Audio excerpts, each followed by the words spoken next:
Nobody should have to apologize for needing help. That was all Olivia Walker said to a soaking wet stranger standing on her porch at midnight, wearing a leather jacket with a patch she didn't recognize, and her shaking so hard his teeth were rattling. She didn't ask his name. She didn't ask where he came from. She just opened the door wider and said, "Come in before you freeze to death." 24 hours later, hundreds of motorcycles surrounded her home, and the man leading them, his knees. If a story like this moves you, please subscribe to our channel, hit that notification bell, follow along until the very last word, because this one is going to stay with you. Leave a comment telling me what city you're watching from right now. Let's see how far this story travels. Henry Walker had a system. Every evening, before the sun went all the way down behind the ridge, he would walk the perimeter of his property. Not because he was paranoid, not because anything bad had ever happened out there in the Arizona countryside, because that was what a man did when he was responsible for something, even if that something was just an old house with a leaking roof and a heating system held together by prayer and duct tape. He checked the fence posts along the east side. He rattled the latch on the tool shed. He stood for a moment at the edge of the gravel driveway and looked out at the road empty. Always was this time of evening, and then he turned and walked back inside. Olivia would have the kettle on. That was the other part of the system. 35 years of marriage had a rhythm to it. You didn't have to announce what you were doing. You just did it, and the other person fit themselves around you, like water filling the shape of a container. It was he's 64 years old, and his knees reminded him of that fact every single morning when he got out of bed. His hands large, rough, permanently stained with grease in the creases. No amount of scrubbing could remove. Were the hands of a man who had spent 4 decades with his arms buried in the guts of engines, cars, trucks, farm equipment, whatever people brought him. He hadn't turned anyone away in 40 years of working. And he hadn't started now, even though the shop had been closed for 3 years. Tired, technically. Though retirement looked different than he'd imagined. Imagined fishing, maybe some woodworking. Olivia had talked about a garden, a real one, not just the scraggly patch of tomatoes she kept alive next to the back steps. Talked about maybe driving up to see her sister in Colorado once the weather warmed. Then the medical bills came. First, it was Olivia's knee surgery, which the insurance covered only partially, which meant the savings took a hit they hadn't expected. And it was Henry's heart scare. Turned out to be nothing serious, radiologist said, but nothing serious still cost money they didn't have. And the roof had been damaged in a hailstorm 2 winters ago, and every time it rained hard, which in Arizona wasn't often. But when it happened, Henry would lie in bed listening to the drip into the metal pot they kept on the landing. Olivia still worked 3 mornings a week at the bakery on Main Street. And Henry still took the occasional repair job when someone brought a vehicle to the house because they couldn't afford the dealership rates. They were not struggling, exactly, but they were not comfortable either. They were in that particular purgatory that many people arrive at in their 60s, too old to rebuild from scratch, or too young to stop trying, but there was supper on the table every evening.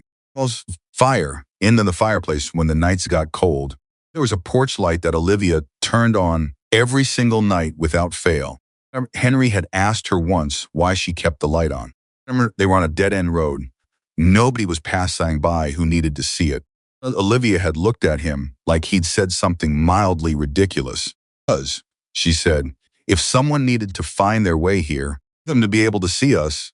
Henry hadn't argued. In 35 years, he'd learned which battles were worth fighting. That was the evening before the storm. By 8 o'clock, I had changed. Henry noticed it when he stepped onto the porch for one last look before settling in for the night. The air had that particular electric quality, heavy and restless, and somehow both too warm and too cold at the same time. The kind of air that made animals nervous. The kind of air that made old joints ache. Went back inside and turned on the local news. The meteorologist, a young woman, with a particular cheerful urgency of someone delivering bad news with a smile, was standing in front of a map covered in red and orange. Flash flood warnings. high wind advisory, the kind of storm system that came through the county maybe twice a decade, there she said. But when it came fast. They're saying it'll be a bad one, Henry called into the kitchen. Bad. Olivia came to the doorway, wiping her hands on a dish towel. Flash flood bad. She looked at the ceiling, an automatic, conscious gesture, calculating the state of the roof. I'll get the pots, she said. Already set them up on the landing. She nodded. The firewood in this afternoon. And the cat? Beaumont's inside. Already at the door when I came in. Animals know. Olivia turned back toward the kitchen. Then she stopped. Henry. Yeah, if this gets as bad as they're saying, the roads. Will the lower road flood? He thought about it. The lower road, the two-lane county road that ran past their property, sat at the bottom of a gentle slope. Like when the drainage was working properly, it handled rain fine. The drainage had been silting up for years, and the county never seemed to get around to clearing it. Probably, he said. Why? I'm just thinking. She paused. You got caught out in this, Olivia. I'm just saying. Nobody's going to be out in this. Someone with any sense is going to stay home. She didn't answer. She just went back to the kitchen, and Henry turned back to the television, and neither of them said anything more about it. But Olivia turned the porch light on. Please turned it on. Evan Kane was not someone who made bad decisions as a rule. He was 20 years old, and he knew motorcycles the way some people know music intuitively, physically, with a kind of respect that went beyond the mechanical. Father had put him on his first bike at the age of 8, parking lot behind the VFW hall, holding the seat while Evan found his balance. Look, he'd been riding ever since. He knew how to read weather. He knew how to read roads. And he knew, on the evening he drove out to help his friend, Marcus, with a blown engine, that the sky was threatening something he didn't want to be caught in. Marcus had sounded desperate on the phone, and Evan had his father's particular inability to ignore a person who needed help. So he'd gone. He'd stayed longer than he meant to. And the engine running, which had taken 2 hours instead of 45 minutes because it turned out the problem was more complex than Marcus had described on the phone. Evan was pulling on his jacket to leave. The first drops of rain were hitting the pavement. You should stay, Marcus said, standing in the doorway of the garage. Crash here tonight. I'm fine, Evan said. It's just rain. He said it with the particular confidence of someone who had not yet fully understood what was coming. He understood 15 minutes later. The rain went from drops to sheets in the span of about 2 minutes. A gradual build, a sudden wall of water that hit him like a physical force, reducing visibility to almost nothing. His headlight was good, but it didn't matter when the rain was coming down, so hard it was nearly horizontal. The wind hit next, gusts that pushed at the bike with a persistence that demanded his full concentration. Slowed down, he was careful, he was doing everything right. Then the road disappeared. Not in a dramatic way, there was no moment of launch, or sudden sensation of being airborne. The front tire simply found a section of asphalt that had already given way to rushing water. The bike went sideways, and Evan went with it. He managed to separate from the bike before it pinned him, muscle memory, and his father's voice in his head saying, "You go down, away from the bike, always away." And he hit the gravel shoulder and rolled. Lay still for a moment, cataloging himself. Shoulder hurt, both hands scraped, nothing broken, as far as he could tell. Up. The bike was on its side in the water. He dragged it to the shoulder. The engine wouldn't start. He tried 4 times, 5 times, 6 times, standing in driving rain that was soaking through his jacket now. On the 6th try, he stopped and stood there and looked around and understood his situation. He was on a county road he didn't know well. The rain was not going to stop. The temperature was dropping. He could feel it happening, which was its own particular kind of dread. And when he reached into his jacket for his phone, the screen was dark. He pressed the power button. Nothing. He pressed it again longer. Nothing. The pocket had a hole in the lining. He'd been meaning to get it fixed. The phone had apparently slid through that hole and out somewhere in the fall. It was in the water somewhere behind him or under the bike, already washed into the ditch, gone. Evan Kane stood on the side of a flooded county road in the middle of a flash flood warning, a dead motorcycle, no phone and no idea exactly where he was. And he did what his father had always told him to do in a situation that had gone sideways. He did not panic, he thought. He knew he'd been heading roughly north on the county road. He knew there were houses out here. He'd pass some on the way in. Or I'd walk. He would find a door. Someone would let him use a phone. His father would come. Simple. Walking. He found the first house after about 10 minutes of walking. He could see the lights through a window, warm yellow, the particular glow of a television in a dark room. Walked up the driveway, which was long and unpaved, and turned his boots into suction cups with every step. He reached the front door and knocked. Nothing. He knocked harder. It came on behind the door, the motion sensor kind, triggered by his presence, and he heard movement on the other side. He waited. He was aware of how he looked, soaking wet, dark with water, hair plastered to his face, a 3-day shadow that hadn't started as a statement, but had arrived at one. And on the other side of the door, he heard the sound of someone looking through a peephole. He waited. The light behind the door went out. They turned off the light and walked away. He stood there for a moment. The rain hit the back of his neck, which was now exposed because his collar had soaked through and was lying flat. He was cold in a way that was beginning to feel systemic, not just the surface of his skin, but something deeper, something that had gotten past the outer defenses and was working its way in. He turned and walked back to the road. The second house was farther, maybe 15 minutes more of walking. There were a house, nicer, with a truck in the driveway and a security light that lit up as he approached. On the corners. He reached the door and knocked, and this time someone answered immediately. A man, 50s, heavy-set, holding the door open only as wide as the security chain allowed. The man's eyes moved over Evan quickly. The jacket is the general look of someone who had been through something. Sorry to bother you, Evan said. His voice was shaking from cold, not fear. My motorcycle went down about a mile back. Lost my phone. I just need to use a phone to call someone to come get me. 5 minutes, I'll be out of your way. The man looked at him. There's a gas station, the man said, about 4 miles up the road. Evan looked at him. Sir, the road is flooded. I've been walking 25 minutes in this, I'm sorry, the man said. Can't help you. And he closed the door. Evan heard the deadbolt turn. He stood on that porch for a moment, and he had a thought that he would remember later. Everything had changed. What does he think I'm going to do? He was 20 years old and soaking wet and shaking with cold, and he had asked for 5 minutes and a phone. But he understood, in an abstract way, that the man on the other side of that door was looking at him and seeing something other than a cold kid who needed help. He was seeing the jacket. He was seeing the patches. He was seeing a story he had already written before Evan had said a single word. Back to the road. The third house had no lights on at all. Knocked anyway. Waited 2 minutes. Knocked again. Nothing. By the time Evan had been walking for close to an hour, he was in the early stages of hypothermia, though he didn't know to call it that. He knew it was cold in a way that felt different from being cold. His feet were wet inside his boots and had stopped hurting, which he knew distantly was not a good sign. His hands were clumsy. He was stumbling more than walking, his steps not quite finding the ground where he expected it. He was afraid. He didn't say that to himself directly. He was his father's son. Their son didn't use that word easily, but it was there, and it was real, and it was the most honest thing about his situation.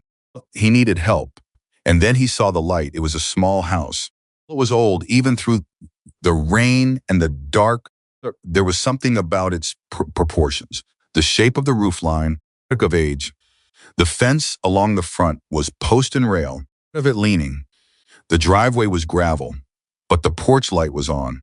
Almost didn't stop. He was tired in a way that made decisions feel slow and heavy, and 2 rejections had done something to his willingness to try again. A part of him, the part that was cold and exhausted, and had absorbed 2 closed doors that said, "Walking. The gas station is up the road. Keep walking." 4 miles felt like 40, and the porch light was on. up the driveway.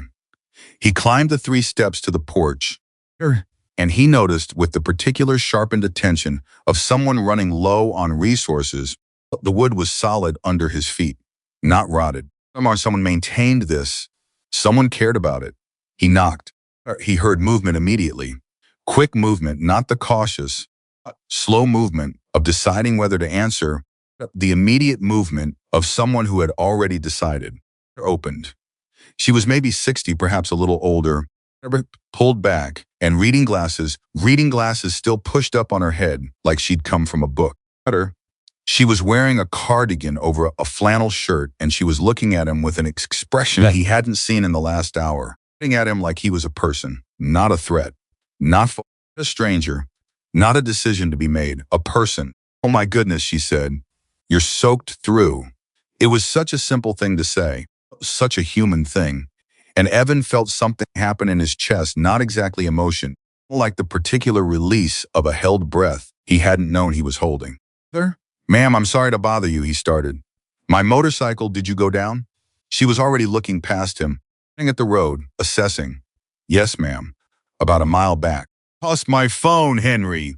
She called it over her shoulder without taking her eyes off Evan. "Henry, come here, please." Footsteps from inside appeared behind her, taller, broader through the shoulders, a particular weathered quality of someone who had spent a lot of time outdoors. I took one look at Evan, and his face changed in the way faces change when they have moved from confusion to understanding. Henry Walker said, and the word landed on Evan like something physical. "You get inside right now." "I don't want to." "That's not a question," Henry said. "A request." "Get inside." Evan got inside. The heat hit him first. There was a fireplace, not decorative, a real working fireplace with real wood burning, and the heat it put out was substantial.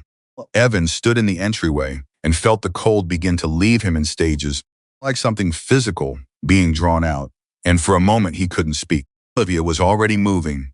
She disappeared down a hallway and came back with a towel, large, thick, the kind of towel that had been washed so many times it had achieved a particular softness, and handed it to him without ceremony. "Thank you," he said. "Don't thank me yet," she said.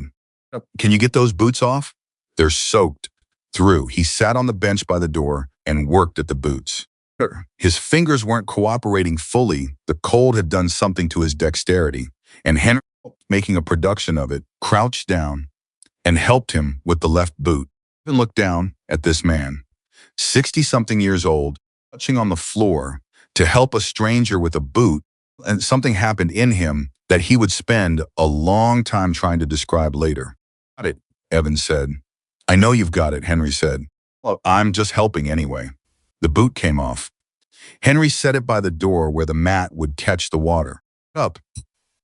I'm going to get you something dry," Olivia called from down the hall. "30 don't have to." "She's already going," Henry said.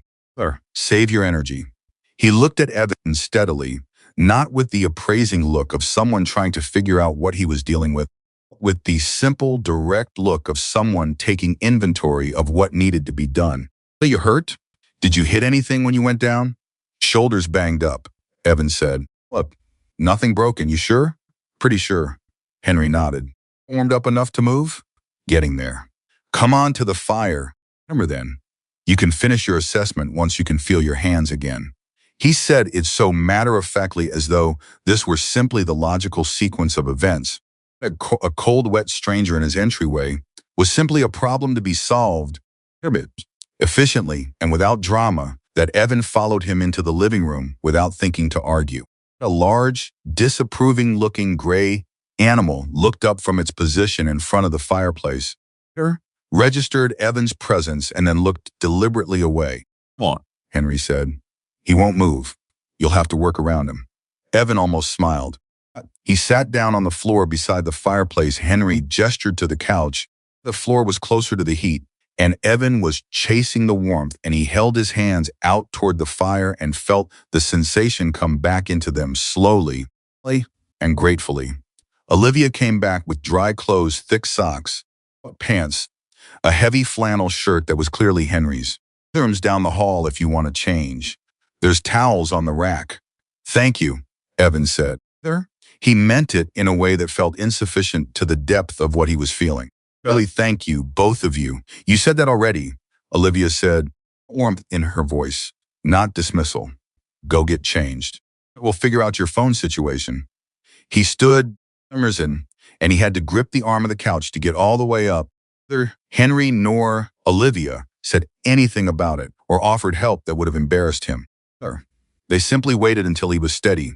That, Evan thought, was a particular kind of kindness, the kind that didn't need to announce itself. He came back in Henry's flannel shirt and the borrowed sweatpants. They were about 2 inches too short, and sat back down near the fireplace. He had relocated to the far end of the couch and was pretending the entire situation was beneath him. Olivia had been in the kitchen. She came back now with a bowl soup, real soup, something with vegetables and some kind of broth that smelled like the physical embodiment of warmth, and handed it to Evan. You didn't have to. It was already made, she said. Eat, he ate. Henry sat in the armchair across from him with a mug of coffee, letting Evan eat. There was no pressure in the room, no sense of obligation accumulating on both sides. It was just warmth and soup and a fire and the sound of rain hitting the windows. After a while, Henry said, landlines in the kitchen. There's phones working. I checked after the news said the cell towers might be having trouble. Call whoever you need to call.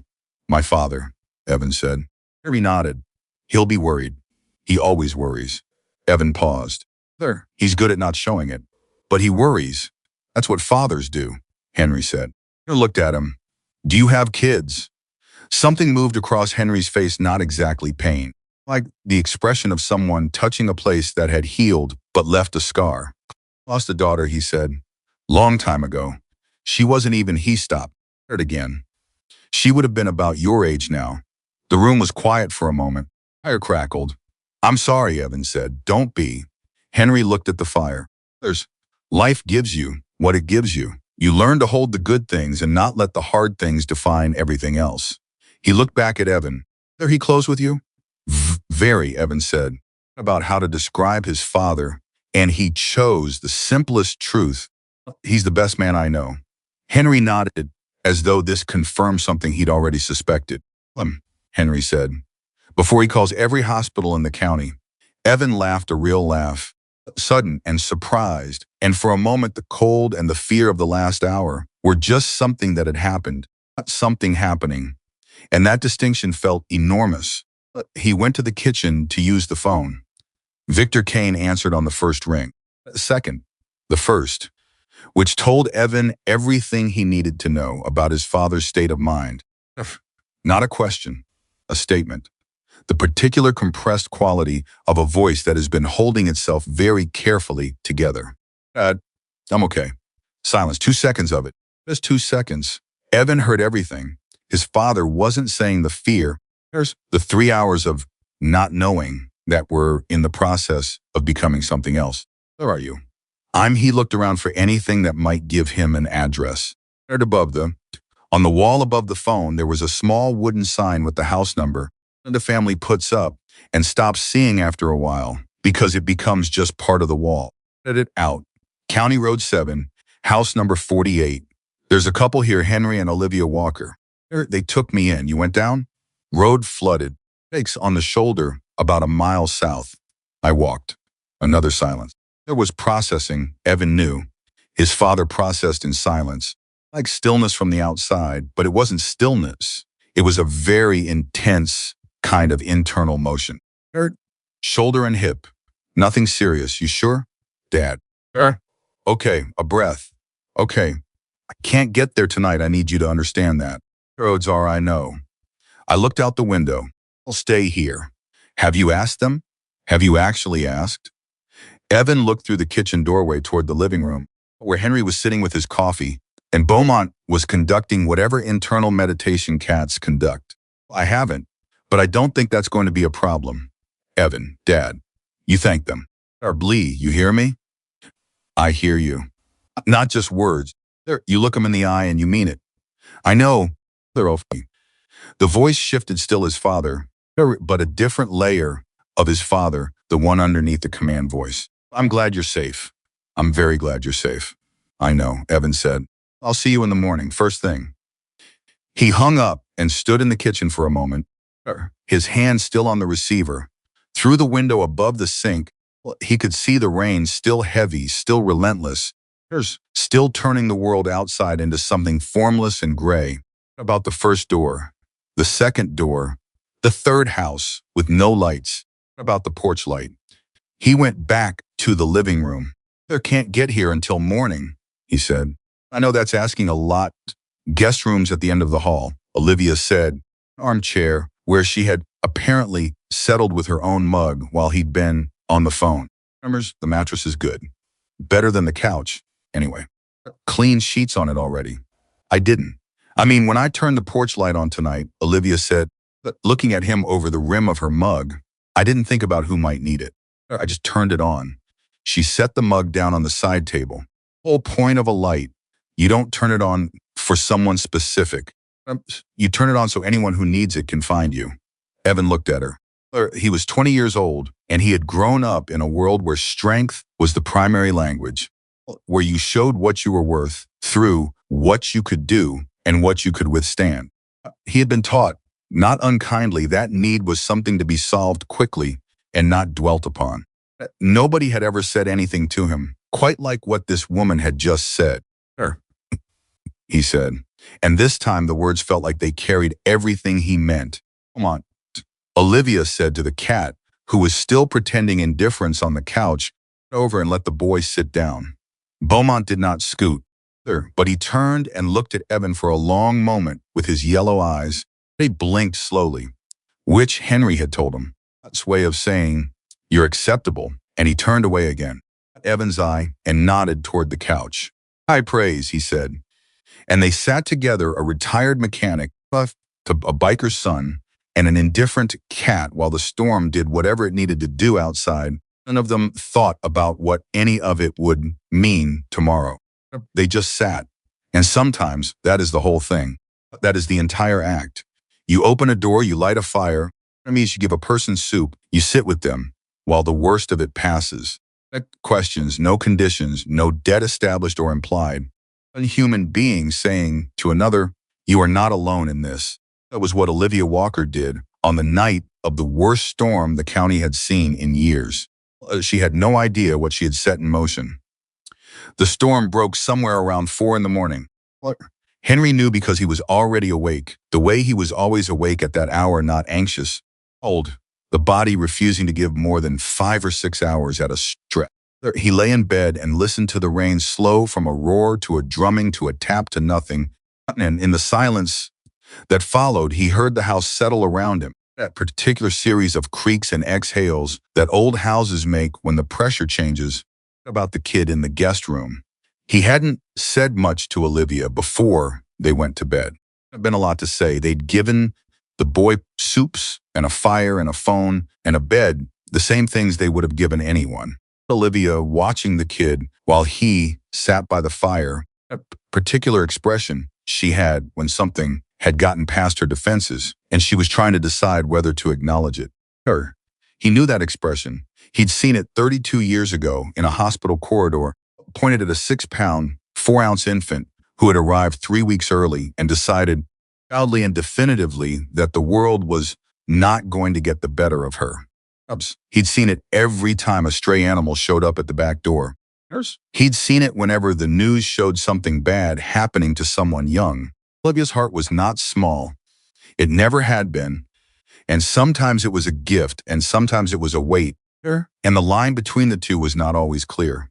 He got up quietly, pulled on his robe, and went to the kitchen to make coffee. Let brewed, he stood at the window and looked out at the road.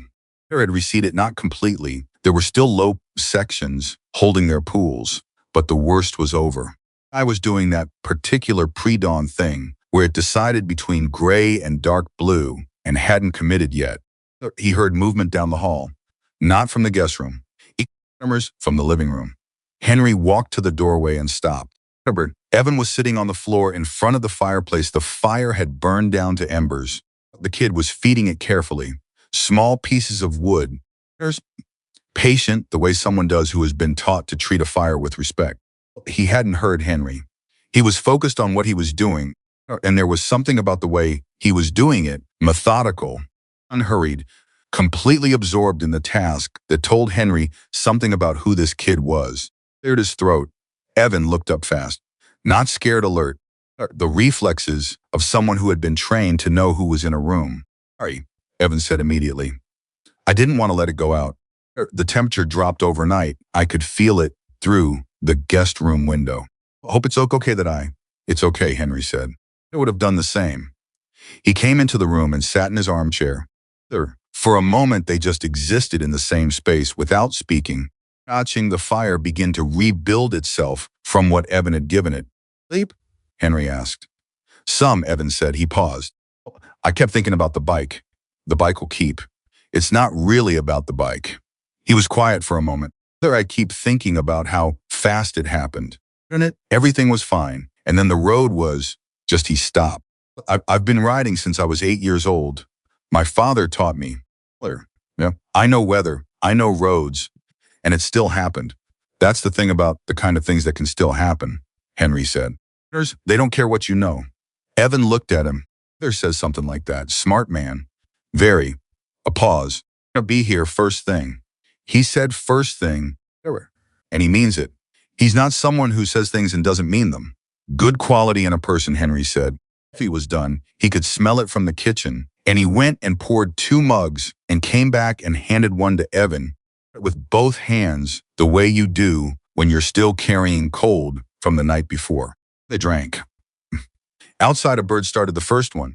Circular lunatic optimist that always starts before the light is really there. And then another answered. And then gradually, the morning assembled itself around them without anyone asking it to. Can I ask you something? Evan said. Sure. The people before you. He looked at the mug. And I knocked on 2 other doors tonight.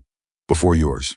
Open. He said it without anger, just with the particular bewildered quality of someone still trying to make sense of a fact that doesn't quite compute. Wasn't going to do anything. I was just cold. I just needed a phone. Henry was quiet for a moment about how to answer this, whether to be gentle or direct, and decided that direct was the more respectful choice. They're afraid, he said. Not of you specifically, but afraid. In general. It's become a habit for a lot of people. They see someone they don't recognize, someone who looks different from what they expect. The fear is faster than the thought. But you didn't. No. Why not? Henry looked at the fire. It was a fair question. He turned it over for a moment, looking for the real answer rather than the easy one. There had a saying, he said finally.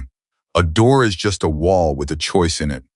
Every time you answer a door or don't, you're making a choice about what kind of person you are, about who's on the other side, about you.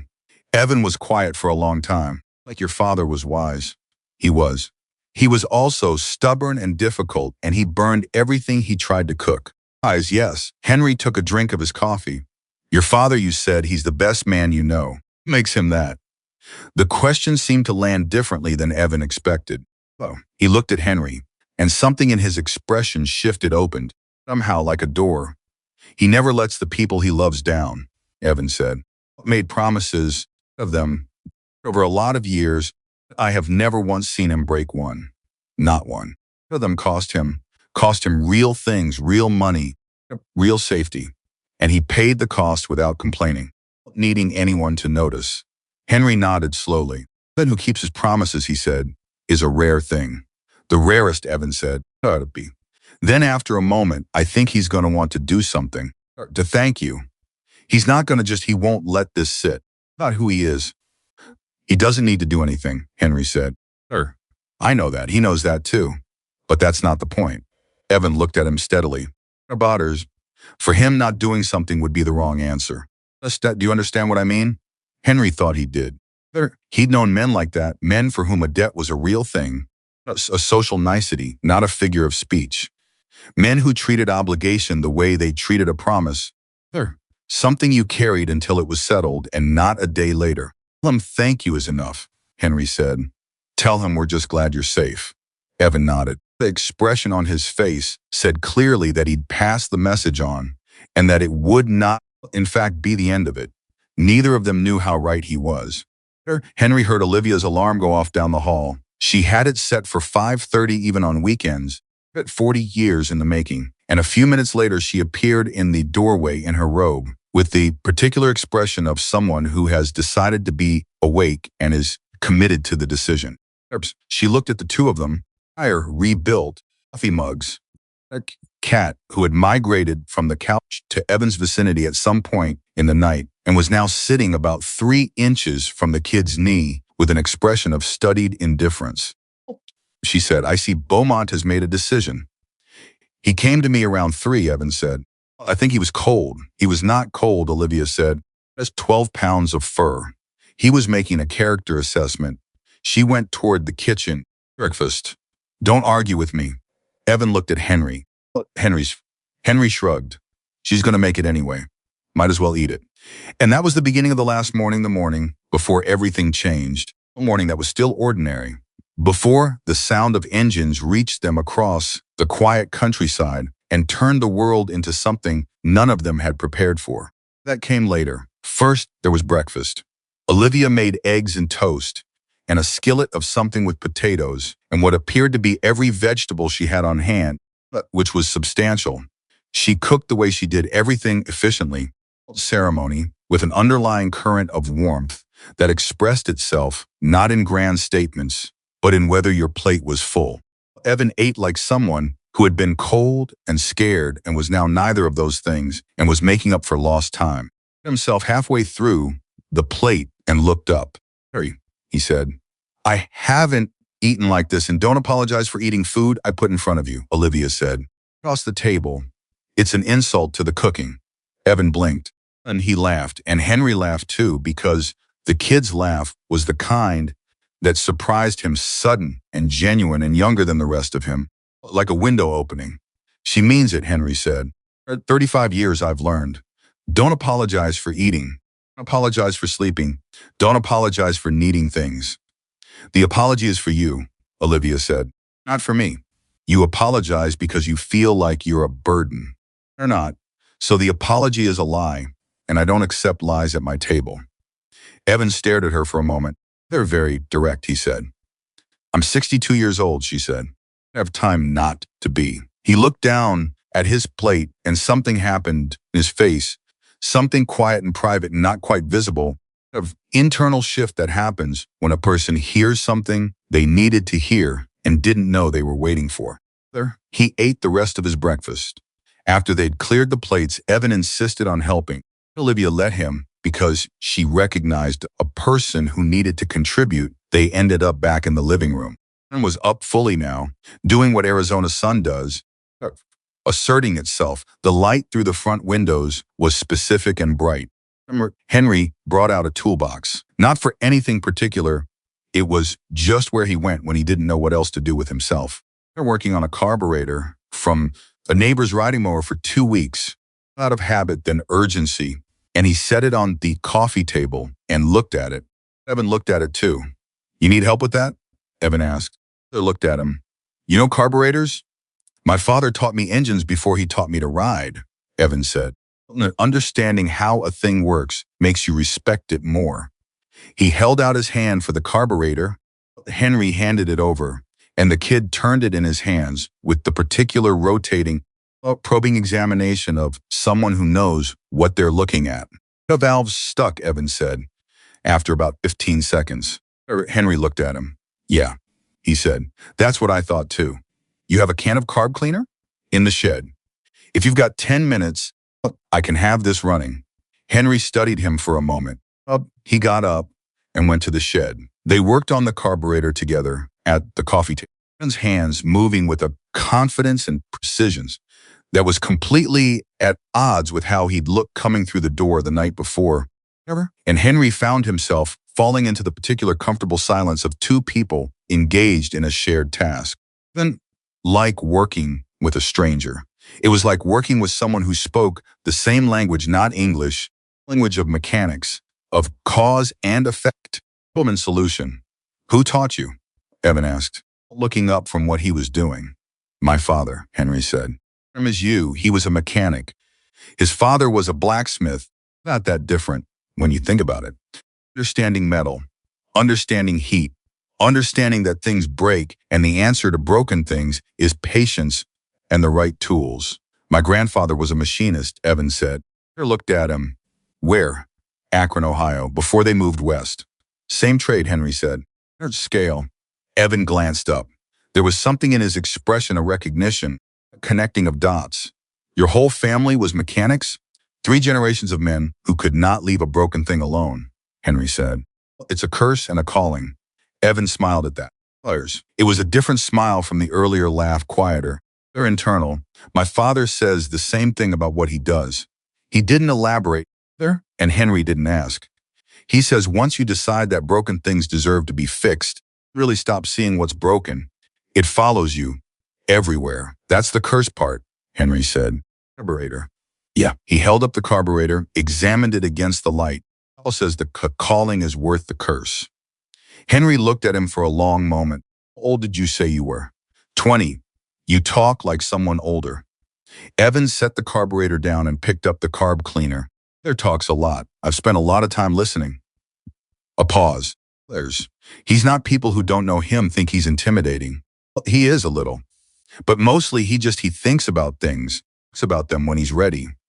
And when he talks, you listen because he's earned it. Henry understood this. He understood it completely.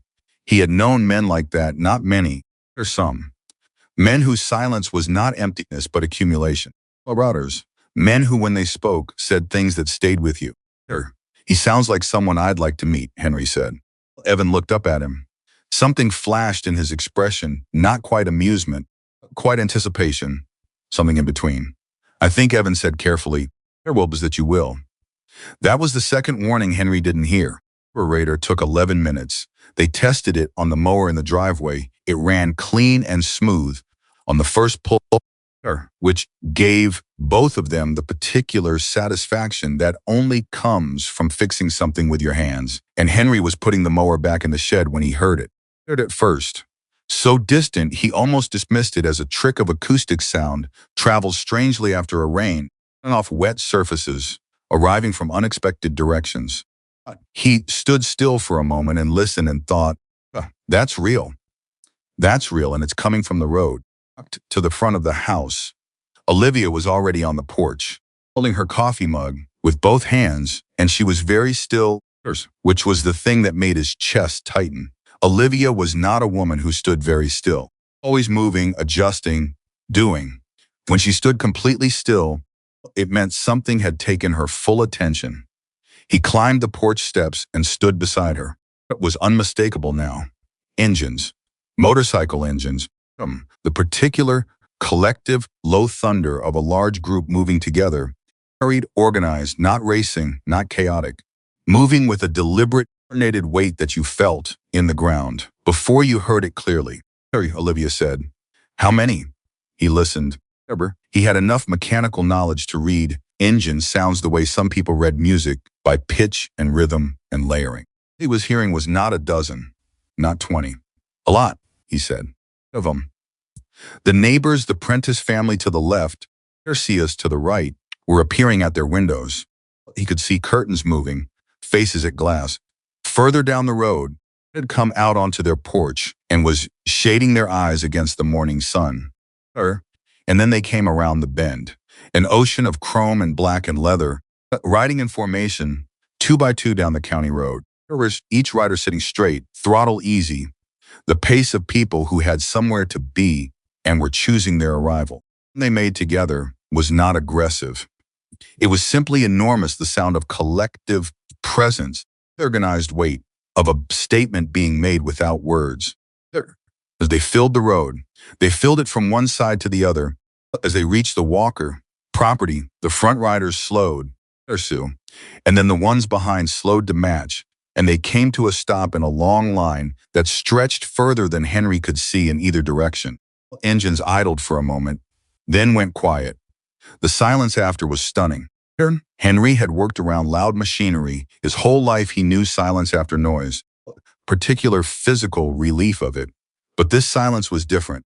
Not the absence of sound. It was the presence of something else. 300 people at least, maybe more, standing in a road without saying a word, quiet they created was a specific kind of quiet, and that meant something. He heard Olivia exhale beside him. "Very?" she said again.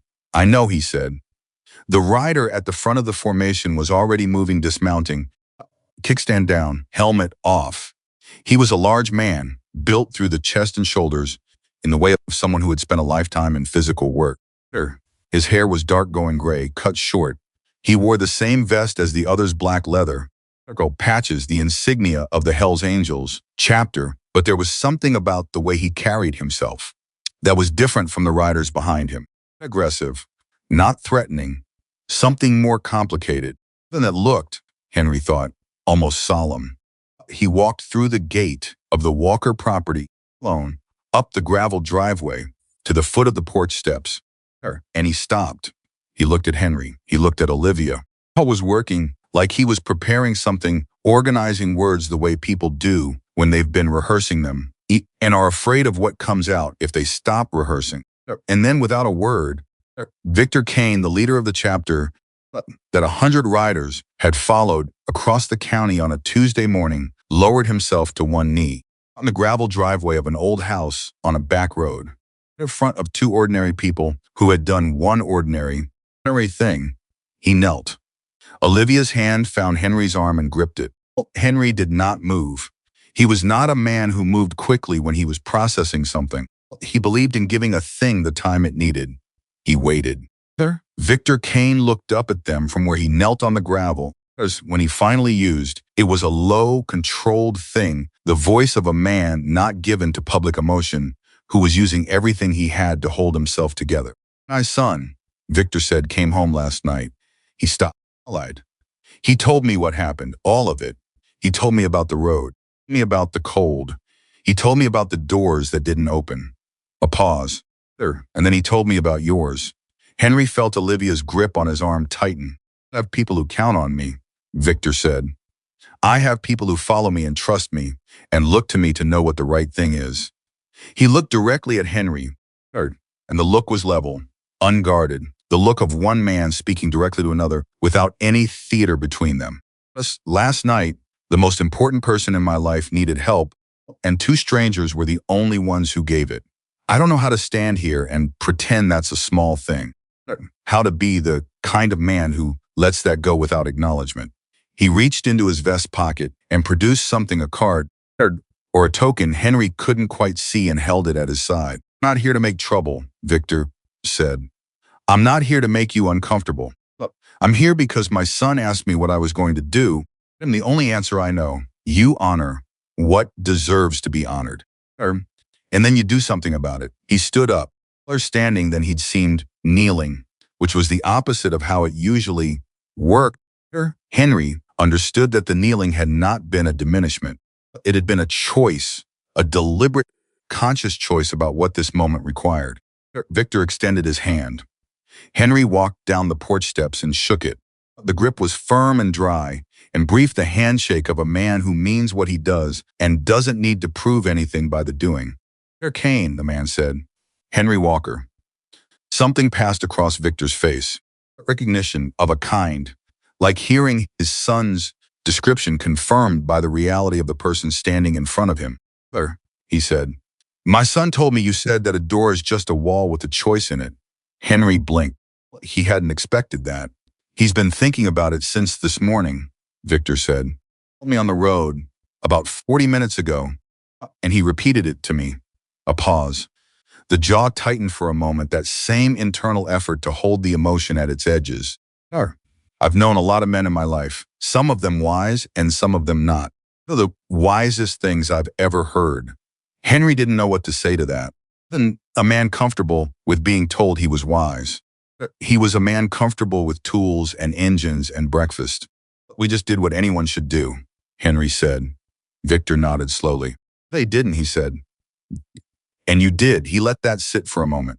"Whole story, that's all of it." Behind him, none of the 300 riders had moved. They stood in a line along the county road, helmets held or hanging from handlebars, and they were watching this conversation in the same concentrated silence that they'd arrived in. An audience, something more like witnesses. Henry became aware of his neighbors watching. His family, the Garcias, the couple further up, who'd come out to their porch, all of them watching, and none of them, he suspected, understanding what they were seeing. He wasn't sure he understood it either. Olivia had come down the porch steps behind him, and she was standing at his shoulder now, and she looked at Victor Kane the way she looked at everyone, directly. Calculation. Your son, she said, was very polite. Victor looked at her, and for the first time since he'd arrived, something in his face broke open, not completely. Just a crack, just enough to see what was underneath the composure. Well, he's a good kid, he said. His voice had shifted to register. He's a genuinely good kid, he is. He stopped. It again. He's the best thing I've ever done. Olivia nodded. We could tell, she said. Victor looked at her for a moment. He looked at the ground, and he breathed once. And when he looked back up, he had put the composure back in place. It was different now, not a wall, but a frame. Something that held the emotion rather than concealed it. I'd like to do something, he said. For you. For your home. He looked up at the roofline, the particular assessing look of someone who can read what a building needs. A roof, he said. I have people who do this work.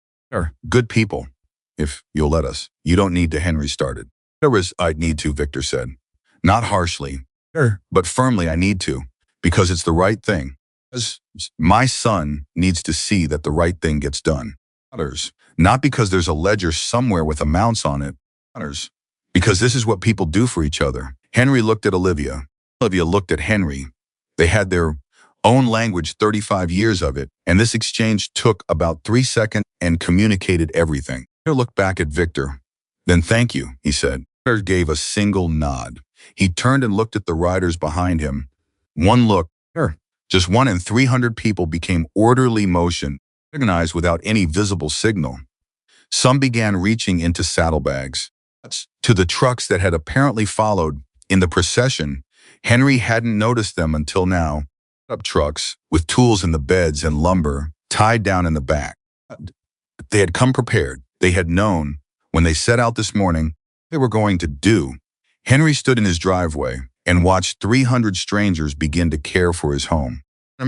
And he felt something happening in him that he hadn't expected. Gratitude, exactly. Not shock, though there was that. Something simpler.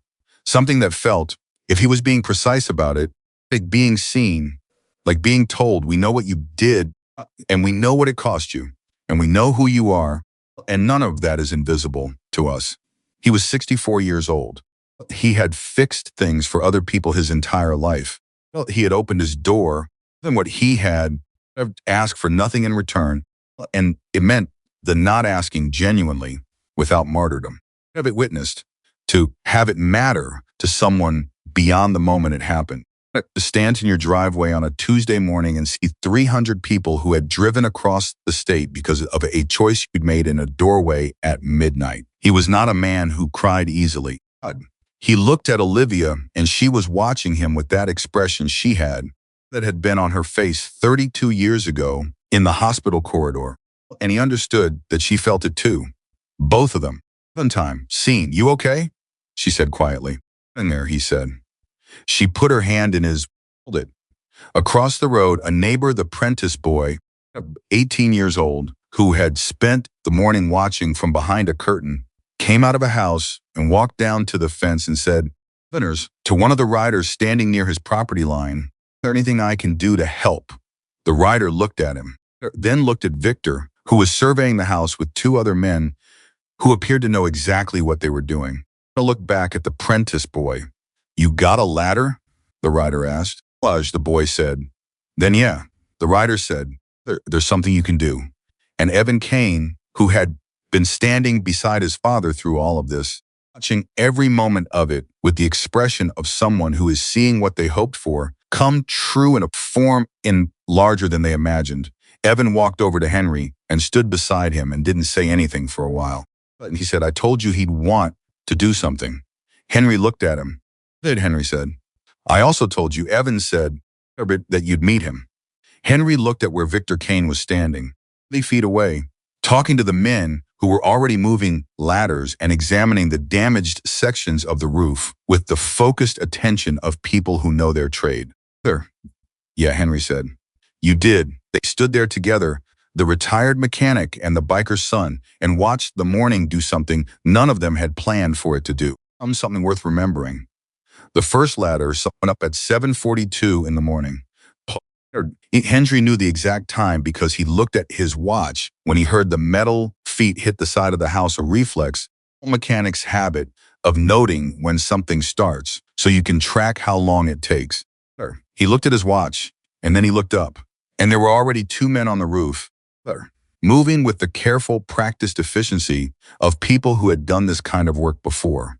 Not slowly, not cautiously in the way of people figuring something out, quickly in the way of people who already know exactly what they're doing and are simply doing it. Victor was standing beside him. They had moved naturally into that position, not by arrangement, just by the gravitational logic of the morning, and Henry was aware of it without making it strange. Two men standing in a yard watching other men work, the most ordinary thing in the world, and also completely unlike anything Henry had experienced in 64 years. Northeast corner is the worst, Victor said. He wasn't asking. He was telling because he'd already assisted the way Henry had the particular angle of the damaged section, the way the water would have run toward that corner during last night's storm. Visible sag in the line that said the decking underneath had been wet too many times. Henry looked at him. You do roofing? I've done everything, Victor said. From nothing, you do whatever the job is. A pause. I had a roofing company for 6 years in my 30s. Other things took over. Henry absorbed this without comment. He had learned in 64 years that people rarely arrived at where they were by the path you assumed. Northeast corner's been like that for 2 winters, he said. I've patched it twice. It doesn't hold. Because you've been patching the symptom, Victor said. Your board underneath is rotted. The water gets in behind the patch and it starts the cycle over. I know that. Then why'd you patch it? Henry looked at him. The fascia board runs the full length of that side, and replacing the full run costs more than I had. Victor was quiet for a moment, uncomfortable, just taking that in, treating it with the respect that a real fact deserved. Turned and said something to the man standing to his left, a compact, dark-haired man named Reyes, who had arrived carrying a clipboard of all things, a contractor who had come to give a quote, and Reyes made a note. Run, Victor said, as if confirming an order. After Henry started. We brought it, Victor said. Pulled ahead last night. Lumberyard opens at 6. We picked up what we thought we'd need. He glanced at Henry. I've been doing this long enough to know what a house this age is going to need. I made some assumptions. Henry looked at him. You were planning this before you even got here. I was planning this the moment Evan told me where he'd spent the night, Victor said. Simply, without the particular self-consciousness that a smaller person might have felt, explaining that they had mobilized 300 people on the basis of a phone call from their son. But the extent, but I knew the direction. That's a lot of trust to put in a phone call. Victor looked at him steadily. Oh, my son, he said. When he told me what you did, I didn't need more information. I've been reading Evan for 20 years. Oh, I know what moves him and I know what doesn't. The way he told me about this, he stopped. Chose his next words with care. There was something in his voice I haven't heard in a while. Something that used to be there when he was younger. The world started teaching him to be careful about who he trusted. He looked back at the roof. Well, I wanted to meet the people who put that back in his voice. Henry had nothing to say to that. He stood with it for a moment, feeling its weight. Olivia, behind them, had apparently heard at least part of this, as she appeared at Henry's shoulder with a fresh mug of coffee and handed it to Victor without ceremony. The way she handed everything to everyone, as though the act required no acknowledgement. Looked at the mug, then at her. Thank you. Cream or sugar? Black. Good answer, she said. Back to the porch, where she had set up what appeared to be a command post, a folding table. Later, she dug out of the back of a cabinet a stack of paper cups and was in the process of providing coffee to anyone who came near. I watched her for a moment. She does that automatically, he said. Always, Henry said. I've stopped being surprised by it. How long have you been married? 35 years in the spring. Victor nodded. There was something in the nod, not envy, more like recognition. The particular recognition of someone who understands the value of a thing because they know its opposite. They filed that away and didn't pursue it. Evan's mother, Victor said, unprompted, she left when he was 3. He said it without drama, the way you say a thing you have said many times and have made your peace with. Been built for the life. I don't blame her for it. Understood it better later than I did at the time. A pause. I raised him by myself mostly, with help from the chapter, people who stepped in. Henry looked at him. That's why he's the best thing you've ever done, he said. Victor turned to look at him. Because you did it anyway, Henry said. Hard way. And he turned out. He nodded toward where Evan was, across the yard, carrying lumber with 2 of the older riders. They're doing it with an easy physical competence and an obvious comfort in the company. But he turned out like that. That doesn't happen by accident. Victor looked at his son for a long moment. The expression on his face was something Henry recognized. He had seen it in mirrors in the years before they lost their daughter. In the particular moments when you catch your child being unambiguously themselves, and the pride of it is almost more than you can hold comfortably. No, Victor said, doesn't. They stood in comfortable silence for a while, watching the work proceed with a speed that was almost remarkable. Northeast corner was already stripped, the old shingles, the damaged decking, the rotted fascia board coming off in pieces that 2 men carried down and stacked neatly for disposal. 3 more men were examining the heating system with the same focused attention and was in the crawl space under the house. Henry had no idea when that had happened, and the sound of movement under the floorboards was, context, not alarming, but somehow reassuring, like the sound of machinery that is doing what it should. What else was being cared for? He had not expected to feel it as emotionally as he did.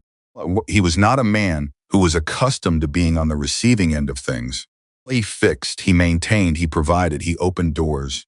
The actional flow of his life had always run in one direction, outward, and standing in his yard watching it. Reverse itself was producing a sensation he didn't have a clean word for. Helplessness, not exactly.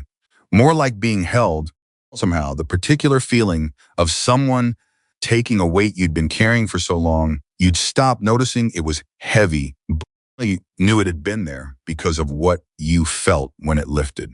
Remember, he was aware that his eyes were doing something he'd prefer they didn't. He turned slightly away and looked at the fence line and blinked several times with the focused determination of a man who has decided this is not the moment. Reyes appeared at his elbow. The compact man with the clipboard was up close, younger than Henry had initially thought, mid-30s, kind of organized energy that suggested a naturally systematic mind. Out the clipboard. Mr. Walker, I've done a preliminary assessment. Can I walk you through what we're looking at? Henry straightened. Theirs was familiar territory. Show me. They walked the perimeter of the house while Reyes explained each item in the particular language of someone who knows their trade and has the patience to translate it for a non-specialist. The roof was the major item, but there were also 2 sections of exterior siding that had been compromised by water, a drainage issue along the back foundation, and the heating system, which Ray said with the careful neutrality of someone delivering bad news diplomatically, a cracked heat exchanger that made it not merely inefficient but actively unsafe. Henry stopped walking. How long has that been cracked? Hard to say exactly, Reyes said. I've been developing for a year or 2. Carbon monoxide risk, but real. He paused. You've been having headaches, either of you? Fatigue you couldn't account for? Henry thought about the winter. Olivia had had headaches in January that they'd attributed to the change in barometric pressure, was something she'd always been sensitive to. He'd been sleeping badly in February, which he'd put down to age. Very still for a moment. Replace it, he said. Already ordered, Reyes said. It'll be here by 2. Henry looked at him. Ordered a heating system. Victor called last night, Reyes said. Inflection. He said to bring what we needed. They assessed the house from the road when we arrived and called the supplier from my phone while Victor was talking to you. He said this matter-of-factly, any apparent awareness of how extraordinary it was. Us a favor. Parts are on the way. Henry stared at him. You assessed the house from the road. Reyes almost smiled. Walker, he said, this is what I do. Henry looked at the clipboard. The list was thorough. It was not the list of someone who had arrived with a vague intention to help. It was the list of someone who had arrived with a plan, supply chain, and the organizational capacity to execute it. About what Victor had said, I've been planning this since the moment Evan told me where he spent the night. It was a figure of speech. It was not. He went to find Olivia. She was at the folding table when he reached her, refilling cups with the focused efficiency of someone who has assigned themselves a task and intends to complete it to the best of their ability. He came to stand beside her, and she looked at him and immediately read his expression the way she always could, the way 35 years made possible. What? She said. The heating system, he said. The heat exchangers cracked. She set the percolator down. Carbon monoxide, he said. Not major, but real. All winter, those headaches you were having, he watched her face go through 3 separate things in rapid succession. Then the particular cold calm of someone absorbing a dangerous fact. Then something that was close to relief, not at the danger, at the knowing. The particular relief of finally understanding why a thing felt wrong. Oh, she said, oh, that's why. Probably. She was quiet for a moment. At the house with a different expression than she'd been wearing all morning, or maybe the same expression, revised, updated. Her home, where she had lived for 35 years, had been slowly trying to hurt her in the particular careless way that neglected systems hurt people, not maliciously, just inevitably. They ordered a replacement, Henry said. I'll be here by 2. She looked at him. They ordered last night. Called ahead. He paused. They came prepared for everything. Olivia. All of it. The lumber, the heating unit, the tools they brought, all of it. She picked the percolator back up and looked out at the yard. Litters moving with organized purpose around her property. Evan, hauling lumber with the ease of someone who does physical work without thinking about it. At Victor, who was now on the roof himself, working alongside 2 other men with a shovel, stripping damaged material, and was apparently completely comfortable there. She said. Yeah, last night I turned the porch light on because I always do. She paused. I didn't think about it. I didn't decide anything. I just did what I always do. I know. And because of that, she stopped. All of this. Henry looked at the yard. All of this, he confirmed. For a long moment. Then, in the particular way she had of processing large things by reducing them to their essential actionable component, I need more coffee cups, she said. The stacks running low. The morning moved the way mornings do when something significant is happening inside them, both faster and slower than normal, particular temporal distortion of events that will later be described as that day when. Brothers, Henry found himself moving in and out of conversations, answering questions, showing men where the main water shutoff was, the crater, explaining the history of the heating system, pointing out where the previous owner had made a repair that had later caused a different problem. He was useful. That was important to him, not to stand in his yard and receive, but to contribute, to be part of the work. And the men responded to it naturally, incorporated him into the process without making him feel managed or tolerated, the way people sometimes do with homeowners who hover.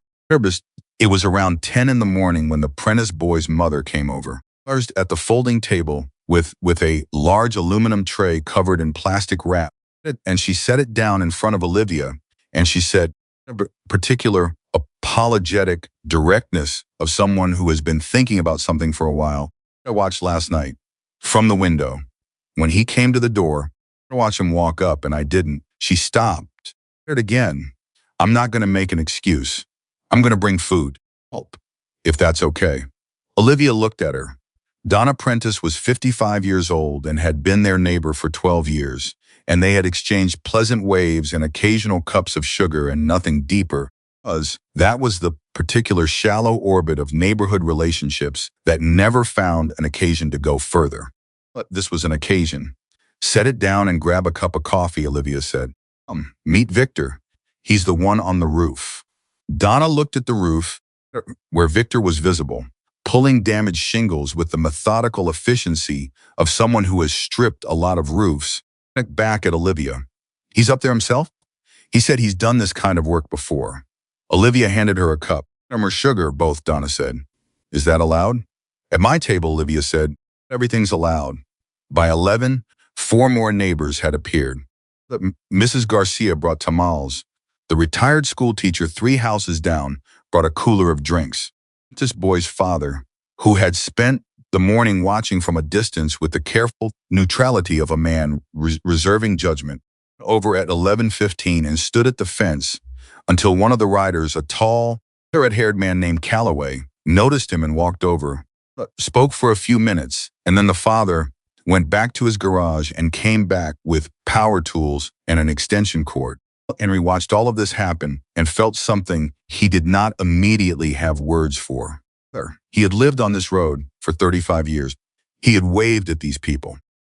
He had jump-started their cars and lent them tools, and Olivia had occasionally brought them food when they were sick. He had never, in 35 years, seen this road behave like a community.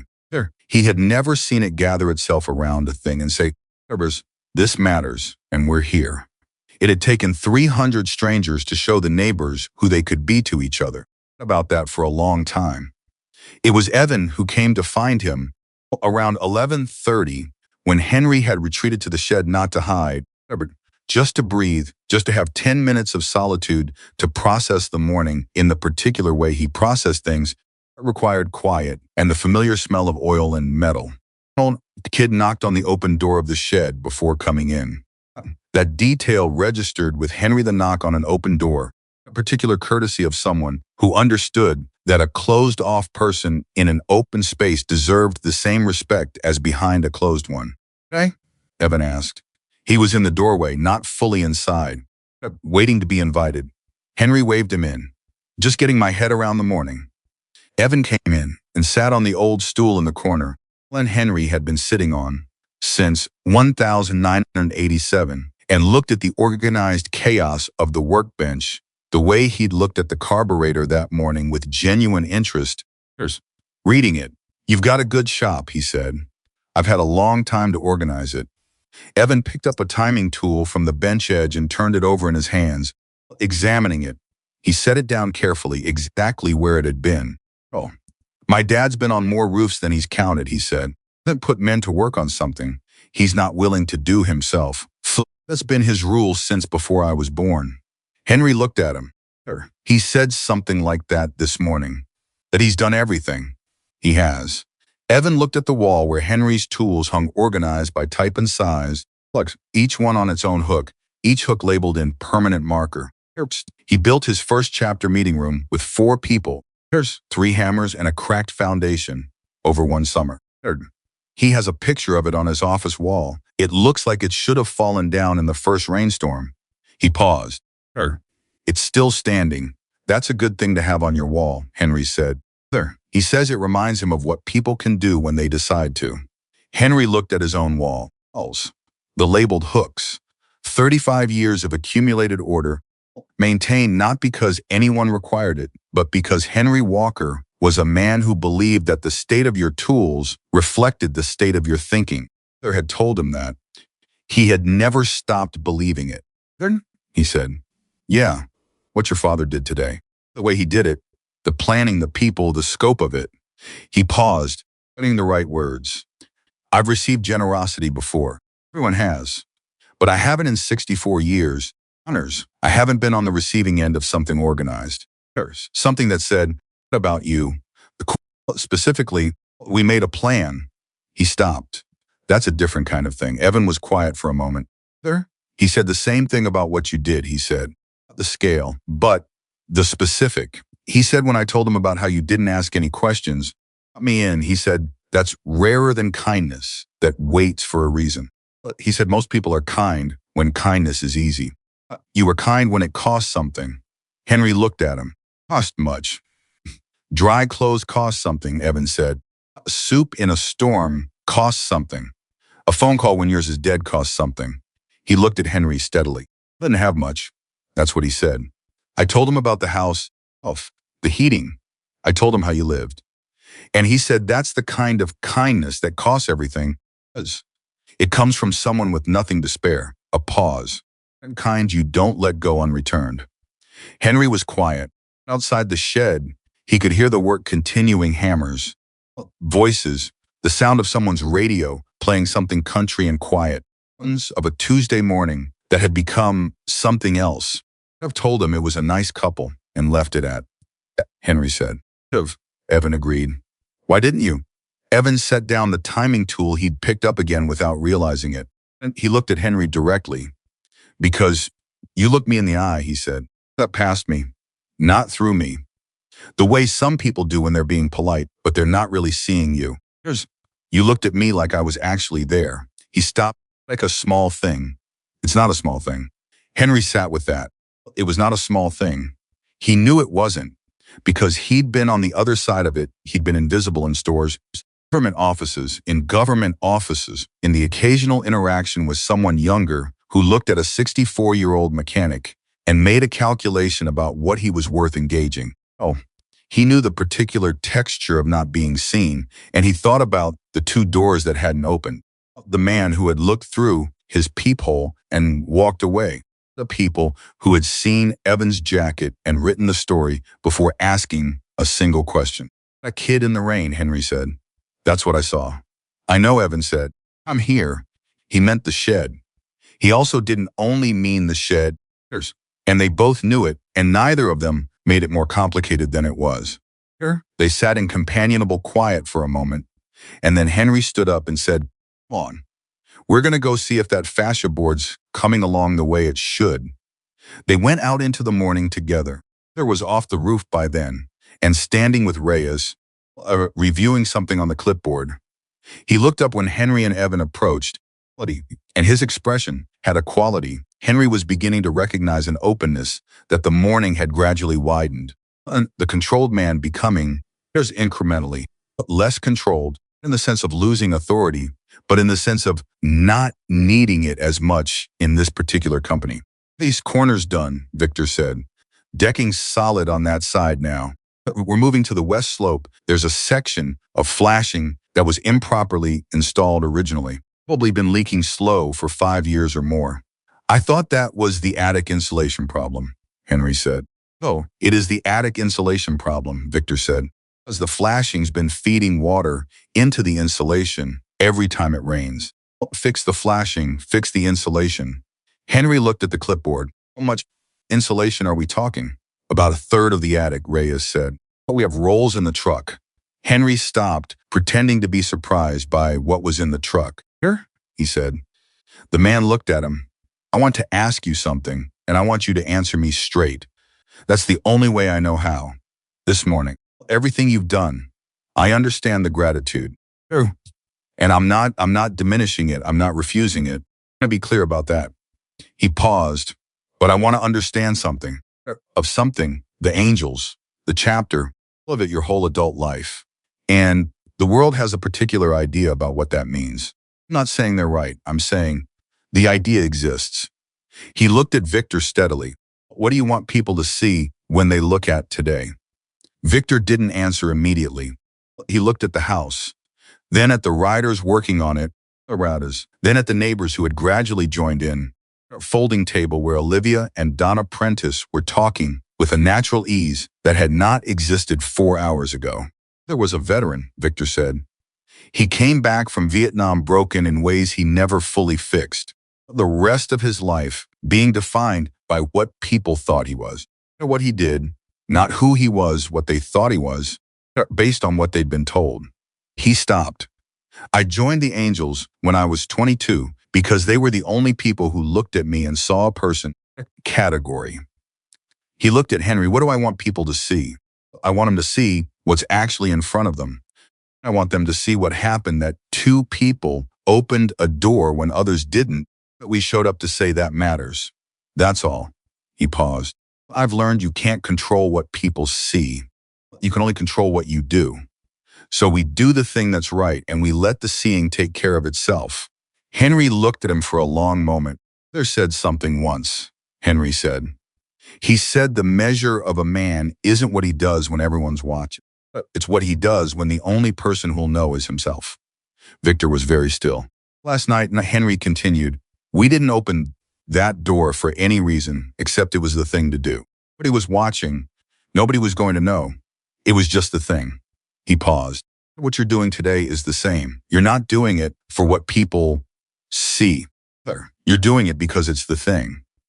Victor looked at him. Something moved in his expression. Something behind the eyes.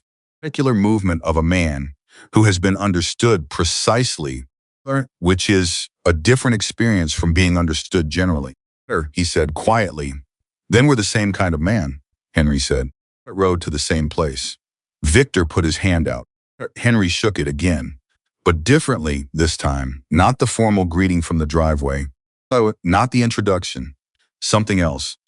The handshake between two people who compared notes on the inside of themselves and found, their mutual surprise, a match. Evan was watching from about 8 feet away. Henry's eye, and Henry saw, in the kid's expression, completeness, as though something had just finished being assembled, some configuration of things he had hoped for but not assumed. He gave the kid a small nod. Evan gave him one back. A voice from the roof, Calloway, the tall red-haired man, called down, Victor, come look at this flashing. You're going to want to see what the previous guy actually did here. Victor looked up.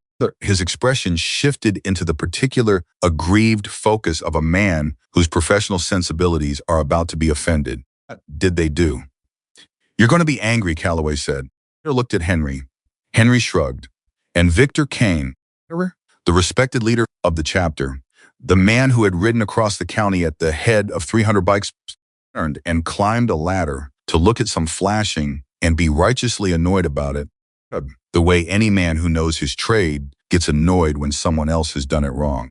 Henry watched him go and felt something release in his chest, not a tension he'd named, one he recognized now that it was gone. The morning had been enormous, and enormous things require a person to hold themselves in a particular way, braced against the size of what's happening.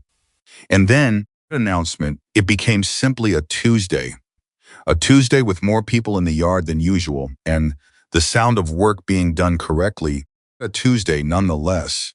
Olivia peered at his shoulder. She had the particular satisfied expression of a woman who has fed a large number of people successfully and considers this a complete accomplishment. Mrs. Garcia's tamales, she said, are extraordinary. I need to get her recipe. You say that every year at the block party, Henry said. You never ask. I'm going to ask today, she said. Well, she's here. Well, there's no excuse. Henry looked at her. She was watching the yard with a brightness in her eyes that he recognized the brightness of someone who has found, unexpectedly, a version of something they'd stopped looking for. Olivia, he said. That porch light, he said. The one you always leave on. She turned to look at him. Keep leaving it on, he said. She looked at him for a moment, and the brightness in her eyes took on a different quality, warmer, or deeper, the look she reserved for things she was going to carry a long time. Henry Walker, she said. When have I ever not? She went back to the table and started talking to Mrs. Garcia, and Henry stood in his yard in the morning sun and listened to the sound of hammers and voices and the particular music of a house being made whole. And he thought, this is what a choice looks like after the fact. Honors. This is the shape a decision makes when you give it enough time. Open a door at midnight in a storm, and the shape of it expands, then expands, then expands. It fills a yard, a road, a neighborhood that didn't know it was lonely until it suddenly wasn't. He stayed in that thought for a long while. Then he went to find out what, specifically, the previous owner had done to the flashing that was making Victor Kane angry on his roof. That, too, was the thing. That was exactly the thing. The flashing situation turned out to be exactly as bad as Calloway had warned. Her came down the ladder 40 minutes later, with the expression of a man who has confirmed his worst suspicions and finds no satisfaction in being right. Talked directly to Henry, who's standing near the west side of the house with Reyes. Without preamble, whoever installed that flashing used roofing nails instead of flashing screws, sealed it with standard caulk instead of polyurethane, and this is the part that should be illegal, ran it uphill. He stopped. and the flashing uphill, Mr. Walker. Do you understand what that means? It means every time it rained, Henry said, it ran straight under it instead of away from it. For however many years that's been up there. Henry looked at the west wall of his house. He was thinking about the interior, the particular soft spot in the drywall in the upstairs hallway that he had assumed was age. A faint discoloration near the ceiling in the bedroom that Olivia had painted over twice. How long do you think? He asked. Victor looked at Reyes. Reyes consulted his clipboard with the expression of a man delivering a verdict he'd rather not deliver. Based on the oxidation pattern on the flashing and the extent of the moisture damage in the decking underneath, probably 8 to 10 years. Henry was quiet. 8 to 10 years meant the previous owners. Meant someone at some point had done work on this house they knew was wrong or didn't bother to do right, and had sold the house anyway and moved on and left the damage inside the walls where no one would see it until it was much worse than it needed to be. About Olivia's headaches. He thought about the heating system, about the way a house could carry damage for years without anyone knowing, quietly accumulating the consequence of one bad decision made by someone who was already gone. All right, he said. Already started, Victor said. Sure. Henry looked at him. You came down here to tell me about the flashing. I came down to ask if there was anything else I should know about, Victor said. Suddenly you noticed that you couldn't explain anything that felt off. It was the question of someone who understood that houses, or like people, rarely had just one thing wrong. Problems clustered. They referred to each other. You pulled one thread and found it connected to 3 others. About it seriously, the way the question deserved. Window in the bedroom, he said. The seal's gone. I've recaulked it twice, and it keeps breaking down. The basement, there's a section of the foundation on the north side that weeps after heavy rain. I've been managing it with a sump pump. Reyes was writing. Foundation weeping on the north side, Victor repeated. After a heavy rain like last night's, there's probably standing water down there right now, Henry said. Victor said something to Reyes in a low voice. Reyes took out his phone and made a call, putting away as he did, and Henry caught the words waterproofing, and today, if possible, before the man moved out of earshot. Sure, Henry said. The man turned. I need to ask you something, and I need you to hear it the right way. Victor waited. What you're doing today, the roof, the heating, the foundation, that's not a morning's work. That's not even a day's work. He stopped celebrating. What is all of this costing? Victor looked at him directly. A question I'm going to answer. I'm asking because I need to know if Mr. Not unkindly, firmly, the voice of a man who has considered this question and closed it. A son who came home last night. I have been doing the math on what that costs since 5 o'clock this morning. Someone called me from your landline, and the number I keep arriving at is one that no amount of lumber and labor covers. He paused. That's not a conversation we're going to have because I'm being generous, because the accounting doesn't work in that direction. Henry looked at him for a long moment. He was a man who paid his debts. He was a man who did not like to owe. It was a deep part of him, not pride exactly, but something adjacent to it. The belief that you stood on your own feet. The belief that receiving too much from someone put you in a position you hadn't earned. He was also 64 years old, and his knees hurt, and his roof had been failing for 2 winters, and the heating system had been quietly poisoning the air in the house where he and Olivia slept. The idea of continuing to manage all of it alone, to keep patching and recaulking and running sump pumps and pretending the accumulation was manageable felt, in this moment, more exhausting than he'd allowed himself to know. He let out a long breath. Okay, he said. Victor nodded. One sharp, final nod, the kind that closes a subject. Moved on. By early afternoon, a new heating system had arrived. Reyes had not been exaggerating about the supplier owing a favor, and 3 men who knew exactly what they were doing had the old unit out and the new one being staged for installation within 40 minutes. Henry worked alongside them because standing by while someone worked in his basement was not something his character permitted. They let him work because they recognized, without being told, that this mattered to him. It was in the basement, Helping lift the old heat exchanger out of the unit, Henry met a man named Briggs. Briggs was in his late 50s, close to Henry's age, with the kind of face that had spent a lot of years in weather and kept the record of it. He moved with a slight hitch in his left leg, the particular compensation of someone who had sustained a real injury at some point and rebuilt themselves around it. He had not said much since arriving. He was the quiet kind, Henry had noticed, the kind who communicated primarily through competence. The old unit out together, and Briggs straightened up and looked at it the way tradespeople look at failed machinery, with an unsentimental professional interest, cataloging what had gone wrong and why. Carbon monoxide's a quiet one, Briggs said. Henry specifically, more like thinking aloud. Know until you know. Apparently, Henry said. Briggs looked at him sideways. You okay? About that? Oh, sometimes it lands different when you realize what you were living with. Henry considered the question honestly. I'm still getting there, he said.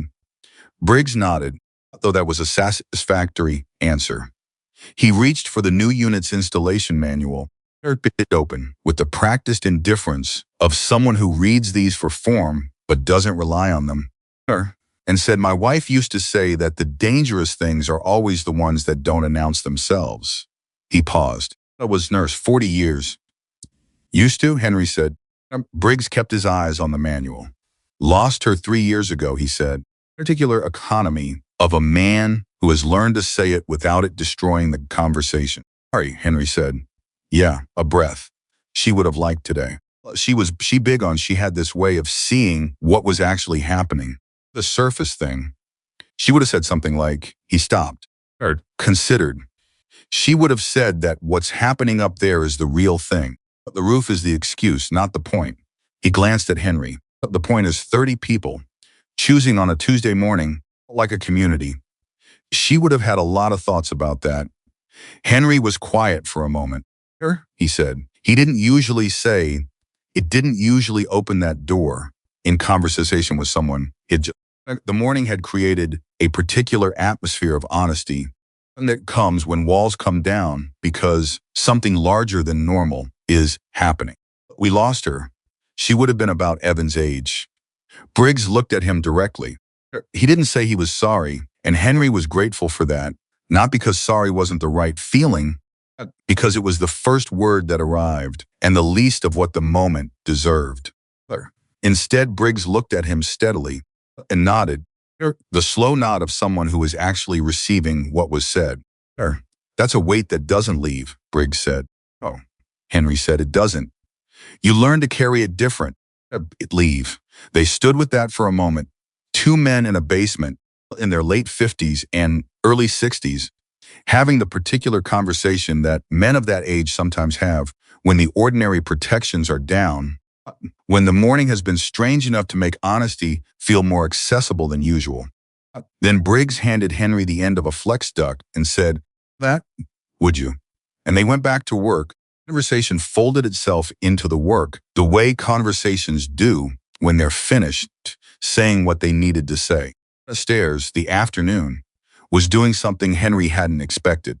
Something social, not in a forced way, not in the way of an event where everyone is performing enjoyment.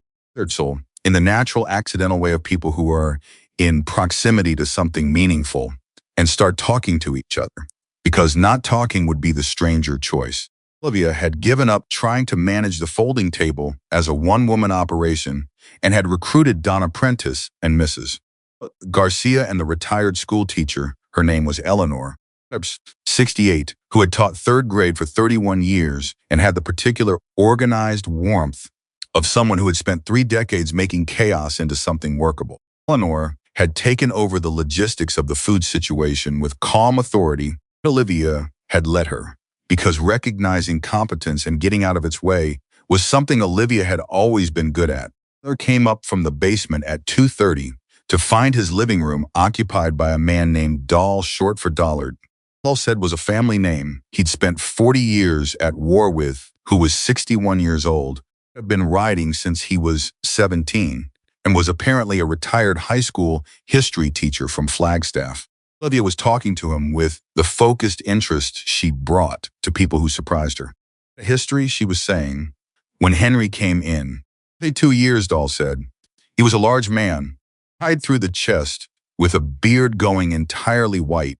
He was sitting at what had become, apparently, a natural gathering point, the armchair near the fireplace, where Beaumont was now conducting a very intent evaluation of whether Dahl was worth his time. Arizona state history primarily. Some U.S. survey courses. He looked at Henry as he came in. Buff tells me you're a mechanic. Retired, Henry said. They're trying to be. I know the feeling. Dahl looked around the living room with an assessing, comfortable gaze. I've been to a lot of houses over the years. Remembers the chapter, something happens, illness, injury, plus you go, you show up. That's the rule. I've been in living rooms all over this state. He paused, and feels like something. Like people actually live here. Henry looked at his living room. Torn armchair, the books on the shelf that Olivia actually read and had opinions about. Framed photographs on the wall, their wedding picture, the mountains they'd hiked in Colorado the year before the knee surgery, a school photo of their daughter from the year before they lost her, set slightly apart from the others in the particular way you place a thing you can't look at too directly. Do, Henry said. Dahl caught his eye and held it. Henry understood that the man had seen the photograph, the slightly separate one, and understood what it meant. But he didn't say anything about it. He just nodded. The same nod Briggs had given in the basement. Henry felt the particular quiet dignity of being understood without having to explain. Beaumont, at that moment, stepped off the couch and walked across the room and sat directly on Dahl's boot. Dahl looked down, then up at Henry. Is that an honor or an accusation? With Beaumont, Henry said, always an honor. He's not subtle about accusation. Dahl looked down at the cat again, who was now aggressively ignoring him with the full force of his personality. I've had a cat for 16 years, Dahl said.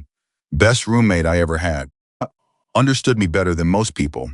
Cats, Olivia said, from the kitchen doorway, are excellent readers of character, better than humans, usually, because they don't care about being polite. So this is him deciding I'm okay? Dahl said. That's him deciding you're worth his attention, Olivia said, which is a different thing. He's decided you're interesting.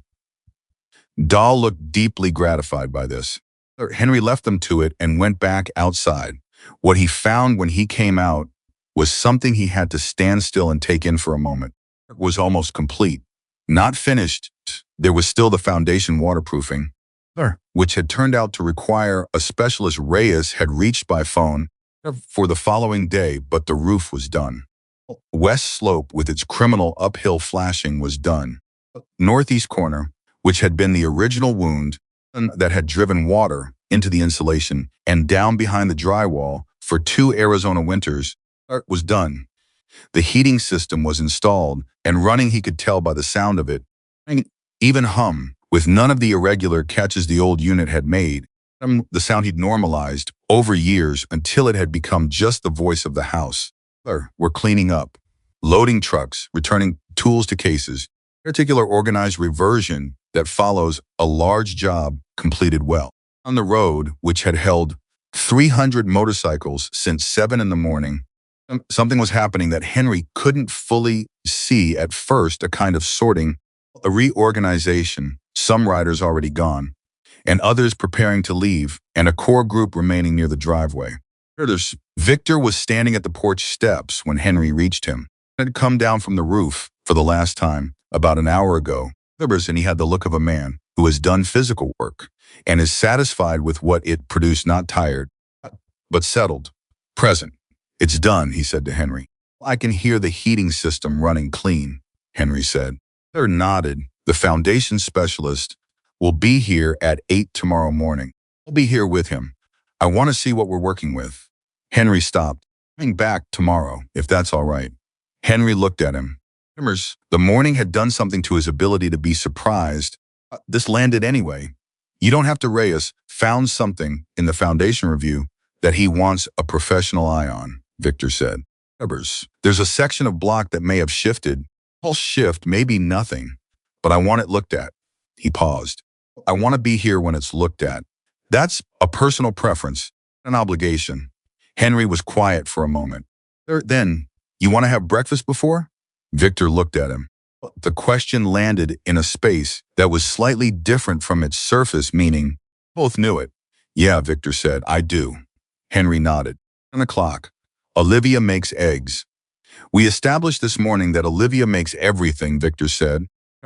And there was the dry humor of a man with a very controlled affect of humor that was funnier because of the restraint it arrived in. Almost smiled. 7 o'clock, he said. It was Evan who came to say goodbye first. He found Henry on the side of the house, looking at the new flashing on the west wall, with the particular satisfaction of someone comparing what was there now to what had been there before. The late afternoon light was doing something specific to the metal, catching it at an angle that made the newness of it visible. A clean, straight run of it, perfectly installed, stepping the right way. It slopes downhill, Evan said. The way it should, Henry said. They stood side by side looking at it. You have to get the bike, Evan said. It's still on the shoulder of the road, a mile south. We've got a truck that can take it. Is it salvageable? Henry asked. I haven't seen it since last night, Evan said. But probably. Maybe. Depends on how it landed, he paused. My dad will help me with it if it's not. Always does. Henry looked at him. You know what you have, he said. Wasn't a question. Evan was quiet for a moment. Oh, he said. Sometimes I forget. The way you forget things you've always had. But then something happens, and he stopped. What feels when the power comes back on after it's been out? Yeah, Henry said. This morning felt like that, Evan said. Like things were happening that reminded me what's actually there. Always been there. He paused. My dad on that roof. The people showing up. The way you and your wife just are there with people. He looked at Henry directly.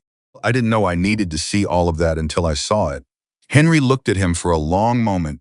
A good father, he said. You know that. Sure. But you're going to be a good man, Evan. Already are. Don't let anyone tell you different. Evan was 20 years old, and he had his father's composure, mostly, but the composure had a limit, and Henry had apparently found it. Something happened in the kid's face that was not quite visible and completely legible. Thank you, Evan said. Not the quick reflexive thanks of social reflex, or the real one. The kind you say when you mean the whole of it. I gripped his shoulder once, brief and firm the way his own father had done when words were finished and something else was needed. Then he let go. Evan went to find the truck. The departure of the chapter took about 20 minutes from start to finish, which was surprisingly organized for 300 people, though Henry was beginning to understand that this was not an organization that did things without coordination. Left in the same formation they'd arrived in, not because it was required, but because it was the way they did things, the particular dignity of a shared discipline. The sound of 300 engines starting was the inverse of the silence that had landed when they stopped enormous, filling the air the way the silence had filled it. That morning, warmer somehow, less solemn, the sound of people leaving a place having done what they came to do. There was the last to go. He stood with Henry on the driveway for a moment after the last of the others had moved out to the road. And he looked at the house, the repaired house, the house that had had things done for it today that it had needed for years, and he had an expression that Henry had come to understand over the course of the day as Victor Kane's version of a great deal of feeling. 10 o'clock, Victor said. I'll have the coffee on at 6:30, Henry said. In case you're early. Victor looked at him. I'm always early, I know, Henry said. Tell. Victor put his hand out. Henry shook it. Grip as before, firm, brief, the handshake of a man who means it. Victor held it a beat, longer than that morning. Not much, a second maybe. The kind of extra beat that says, this is not just a greeting and we both know it. Then he let go, and he walked to his bike, and he swung onto it with the ease of someone who has been doing this for decades. And he put on his helmet, and he looked back once at Henry, sitting in his driveway. One nod. Henry nodded back. Victor Kane pulled out to the road and joined the end of the line and was gone around the bend, and the sound of the engines diminished, and then was distant, and then was only the echo of itself, and then that too was gone. And it was quiet. a different quiet than it had been that morning. Third, the 300 bikes had arrived into the silence of an ordinary day and turned it into something extraordinary, and now the extraordinary thing was finished, and the silence had come back. It was not the same silence. It was the same absence of sound, but with a different content. A room feels different after a conversation has happened in it, or even if the furniture hasn't moved. Henry stood in his driveway for a while. He heard the screen door, and Olivia came out and stood beside him. And they looked at the road together, the way they had looked at it that morning when the bikes appeared standing the same way, or in the same relative position, but seeing something different. She said. Yeah, Victor's coming back tomorrow. 7 o'clock. Give him coffee at 6:30. Olivia looked at him. You invited him to breakfast? Yeah. She was quiet for a moment. Then I'll make more eggs. They stood together a while longer. It was getting toward the west, doing that specific Arizona late afternoon thing, where the light went golden and particular and made everything it touched look like it was worth looking at.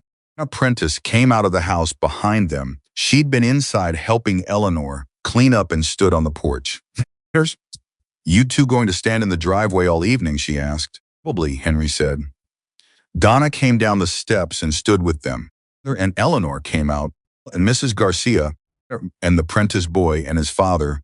They're not in any organized way, just the way people gather when they're in the same place and the same feeling. And there's no reason not to be together. Remember, they stood on and around Henry's driveway as the sun went west. 6 neighbors who had been for 12 years, 6 separate households on a county road, and today had briefly, accidentally been something else. Their quarters. Nobody said anything particularly meaningful about it. That was the thing. That was the whole thing. You didn't need to name it. It was there whether you named it or not. Mrs. Garcia finally said, Olivia, my tamale recipe. You want it? I've been wanting it for 10 years, Olivia said. Never asked. I'm asking now. Mrs. Garcia looked at her for a moment with the expression of a woman deciding something. At my house Sunday. I'll teach you. Not from a recipe from scratch. No way. The way my mother taught me. Olivia looked at her. Something moved in her expression, the particular quality of a woman who has, in her 60s, stopped expecting that new things will still arrive and is surprised that they do. Sunday, Olivia said. I'll be there. Henry watched this exchange and felt it settle into him alongside everything else the day had deposited the weight of things received. A particular quality of a life that had been, quietly and without drama, altered. Not saved, it hadn't been in danger, not in any obvious way. Altered. Expanded. Shown by the events of one night and one morning, have more dimensions than it had previously displayed. He was 64 years old. His knees hurt. His savings were what they were. The retirement he'd planned was not the retirement he had. His roof didn't leak. His heating system ran clean and safe. A neighbor was teaching his wife a tamale recipe. A man he had met this morning was coming to breakfast tomorrow. Somewhere about a mile south of where he stood, a 8-year-old kid was loading a damaged motorcycle into a truck, and he was going to go home to his father, and they were going to fix it the way they fix things together, because that was what they did, because that was who they were. Henry thought about the night before. Much light, the door, the choice that had not felt like a choice, just the thing. He thought about what Evan had said in the shed. You looked at me like I was actually there. He thought about what Victor had said in the driveway, what deserves to be honored. He thought about Briggs in the basement. The dangerous things are always the ones that don't announce themselves. About what none of them had said, because none of them had needed to, that sometimes a single act, then at midnight in a storm, with no audience and no expectation of return, further than you can see from where you're standing. That it can cross distances and move through people and arrive this morning in a form you never imagined, carrying everything it collected along the way. About his daughter, he thought about her, the way he allowed himself to sometimes not the loss, her, the specific person she had been, even in the short time she'd had to be it. She had been from her first week someone who noticed people, who turned toward need the way a plant turns toward light, instruction or decision just naturally. He thought she would have liked today. She would have liked all of them. Evan and Victor and Briggs and Dahl and Calloway and Reyes with his clipboard. She would have sat with Mrs. Garcia at the folding table and gotten the tamale recipe years ago. She would have said, "Of course, this is what happens when you open the door." But what did you think was on the other side? He breathed, found his hand in the way she always did, not reaching, arriving, her hand finding his the way water finds level, and held it, and kept moving. The neighbors stayed a while longer. That road that had, that morning, held an ocean of chrome and leather and 300 engines. A single crow landed in the center of the asphalt, heard the situation with the frank appraisal that crows bring to all situations, and flew away. The road was empty, but it was different now, and it would stay different, because that is what truth does. When you let it through the door, it doesn't leave. It takes up residence. It rearranges the furniture of a place and makes itself at home, and is still there in the morning when you come downstairs. It's in the particular quality of the light through a window that you've looked through for 35 years, but are somehow today seeing slightly differently. The coffee would be on at 6:30. Victor Kane was always early. And Henry Walker, for the first time in a long time, found himself genuinely curious about what was going to happen next. There was there at 6:43. Henry knew because he'd been watching the road since 6:15, the way he always watched the road in the early mornings, standing at the kitchen window with his first cup, looking at nothing in particular, looking at everything. The single headlight come around the bend, and felt something he hadn't expected. The relief, the particular relief of someone who had made an invitation, and in the intervening hours become quietly uncertain whether it had landed the way he meant it. It had landed. He went to the door before Victor knocked. It was in the same vest, or one exactly like it, and his hair was damp from a shower, and he was carrying something Henry hadn't expected. A bag from a bakery, the logo of a place in Tucson that was a 2-hour drive from where they stood. "I was from Tucson this morning," Henry said. "I drove back to Tucson last night," Victor said. "Live there." He held out the bag. "My neighbor runs the bakery. I needed something good." He asked what the occasion was. He paused. I told him I was having breakfast with people who deserved it. "Put in extra." Henry took the bag. He could feel the warmth of it through the paper. Back to let Victor in. Olivia was at the stove. She turned when Victor came through the door, and she looked at the bakery bag in Henry's hands. And she said he brought pastries from Tucson, Henry said. Olivia looked at Victor. "You drove 2 hours. I had things to think about," Victor said. "Having helps." She turned back to the stove and said, "The eggs, I like him." Henry caught Victor's eye. Victor's expression shifted barely, the way his expressions always shifted, in small, precise increments, into something that was the controlled version of being pleased. They sat at the kitchen table, the three of them, because that was where breakfast happened in this house, in the dining room, which was mostly for holidays and papers. And Olivia put plates in front of them with the same efficiency she'd brought to every meal since Henry had known her. And they ate, and they talked. That was the thing Henry would remember longest about that morning. Anything specific that was said, just the talking. The ease of it. Victor Kane, who Henry had now known for exactly 20 hours, which was long enough to understand that ease was not this man's default mode, sitting at a kitchen table in an old house on a county road, or eating eggs and a pastry from a Tucson bakery and talking without armor. Talked about the foundation specialist who was coming at 8 and whose name was Garza, and who was apparently the best in the region at exactly this kind of repair.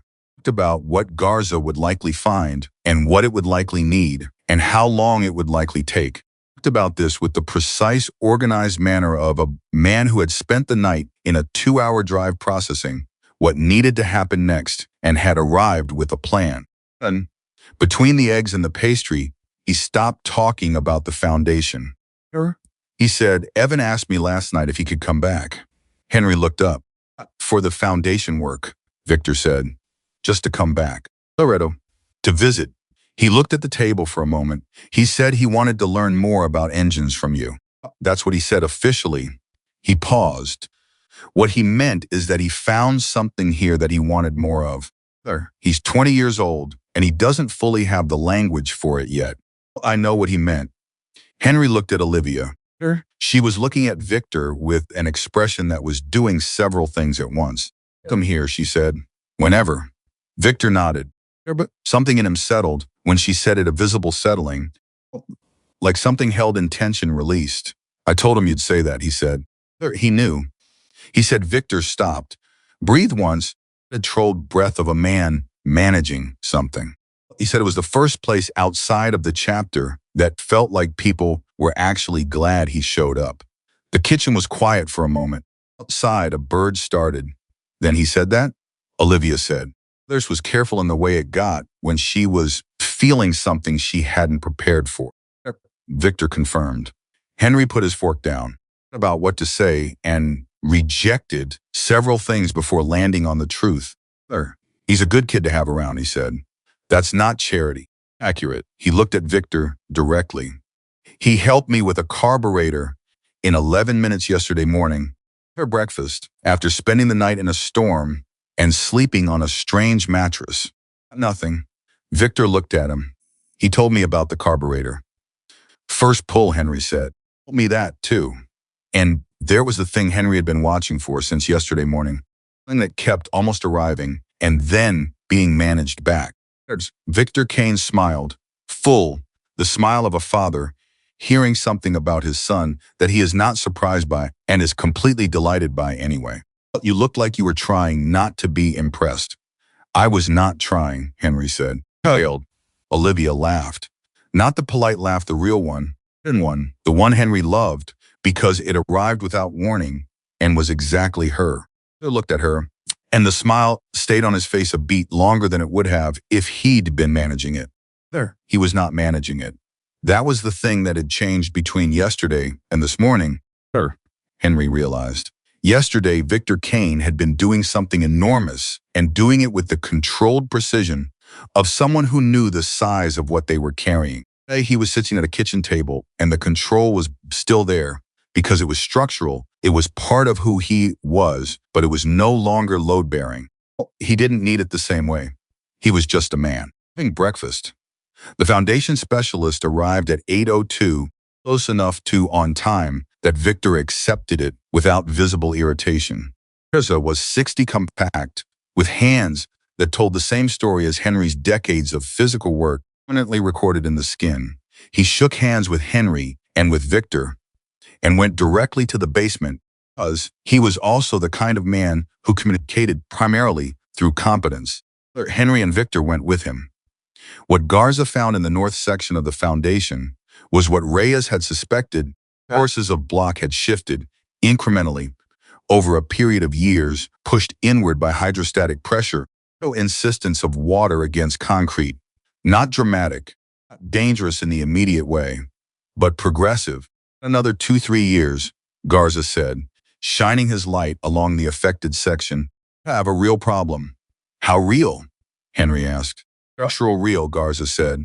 Nothing collapses overnight, but you'd be looking at a repair 3-4 times what this is going to cost, and by then there'd be moisture damage in the framing above it. Henry looked at the block. About 8 to 10 years of bad flashing on the roof. About 2 winters of water running into the northeast corner. About the heat exchanger that had been cracking while he and Olivia slept above it. About how a house could be failing in multiple quiet ways simultaneously, each one invisible, each one progressing on its own schedule, all of them connected underneath. Can you fix it today? Victor asked Garza. Garza looked at the section. Did the math Henry could see him doing supplies. The sequence of what needed to happen first. I can start today, he said. Finish tomorrow morning. Start today, Victor said. Garza looked at Henry. Henry nodded. Garza went to his truck. Victor and Henry stood in the basement in the particular quiet of men who have just heard news they needed and are absorbing it. The new heating system was running, that clean, even hum, and the basement felt different than it had yesterday. This damp, the sump pump doing its work, the air moving right. There. You knew, Henry said. Yesterday. When Reyes told you about the block. You knew it was going to be this. I suspected, Victor said. Have told me. I could have. He paused. Had Garza to tell you. His words carry more weight than mine on a thing like this.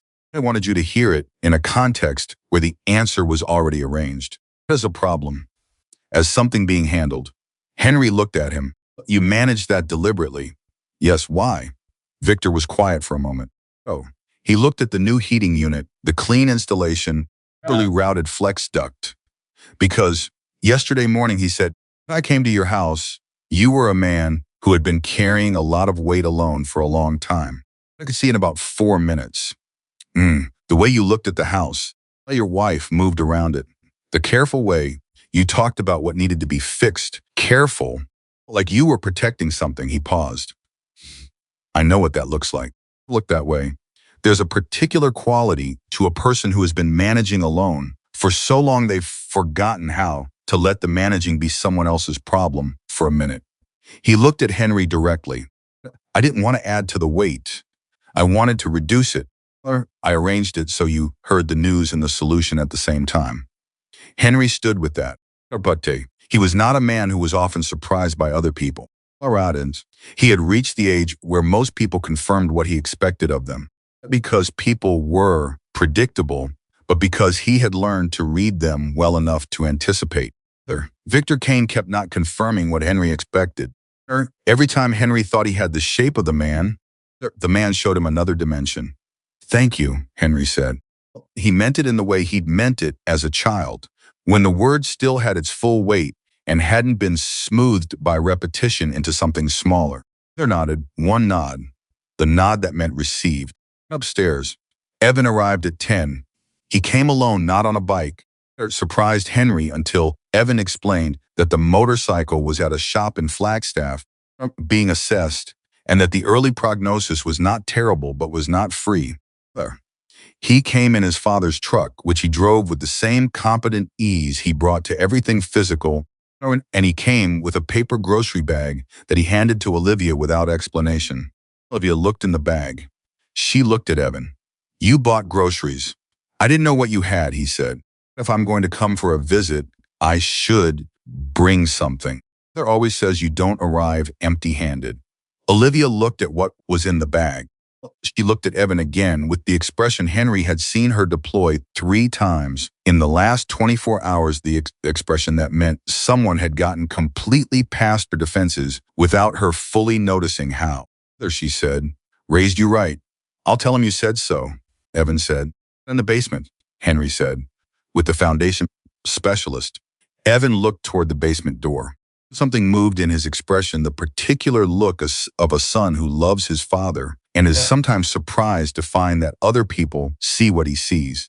He came back, he said. Not a question, just an acknowledgement of something that was and was not surprising simultaneously.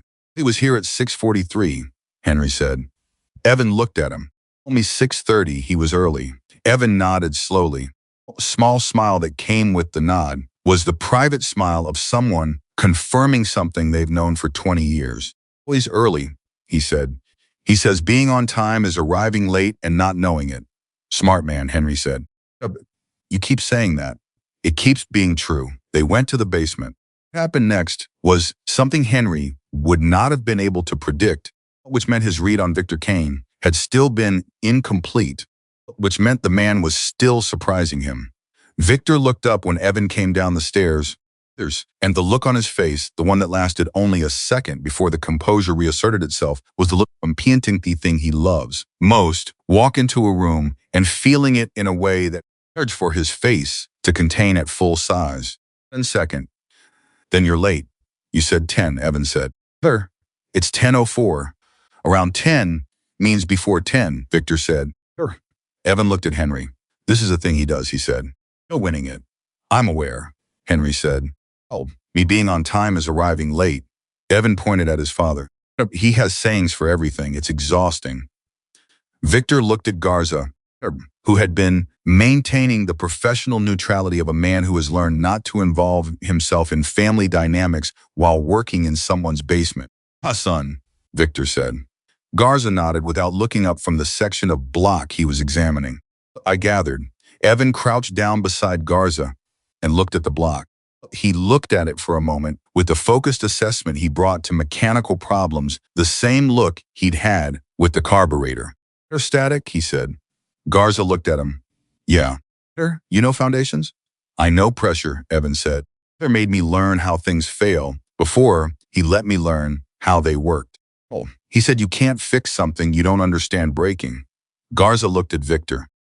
Victor's expression was the controlled version of a man who is very proud and is choosing not to perform it.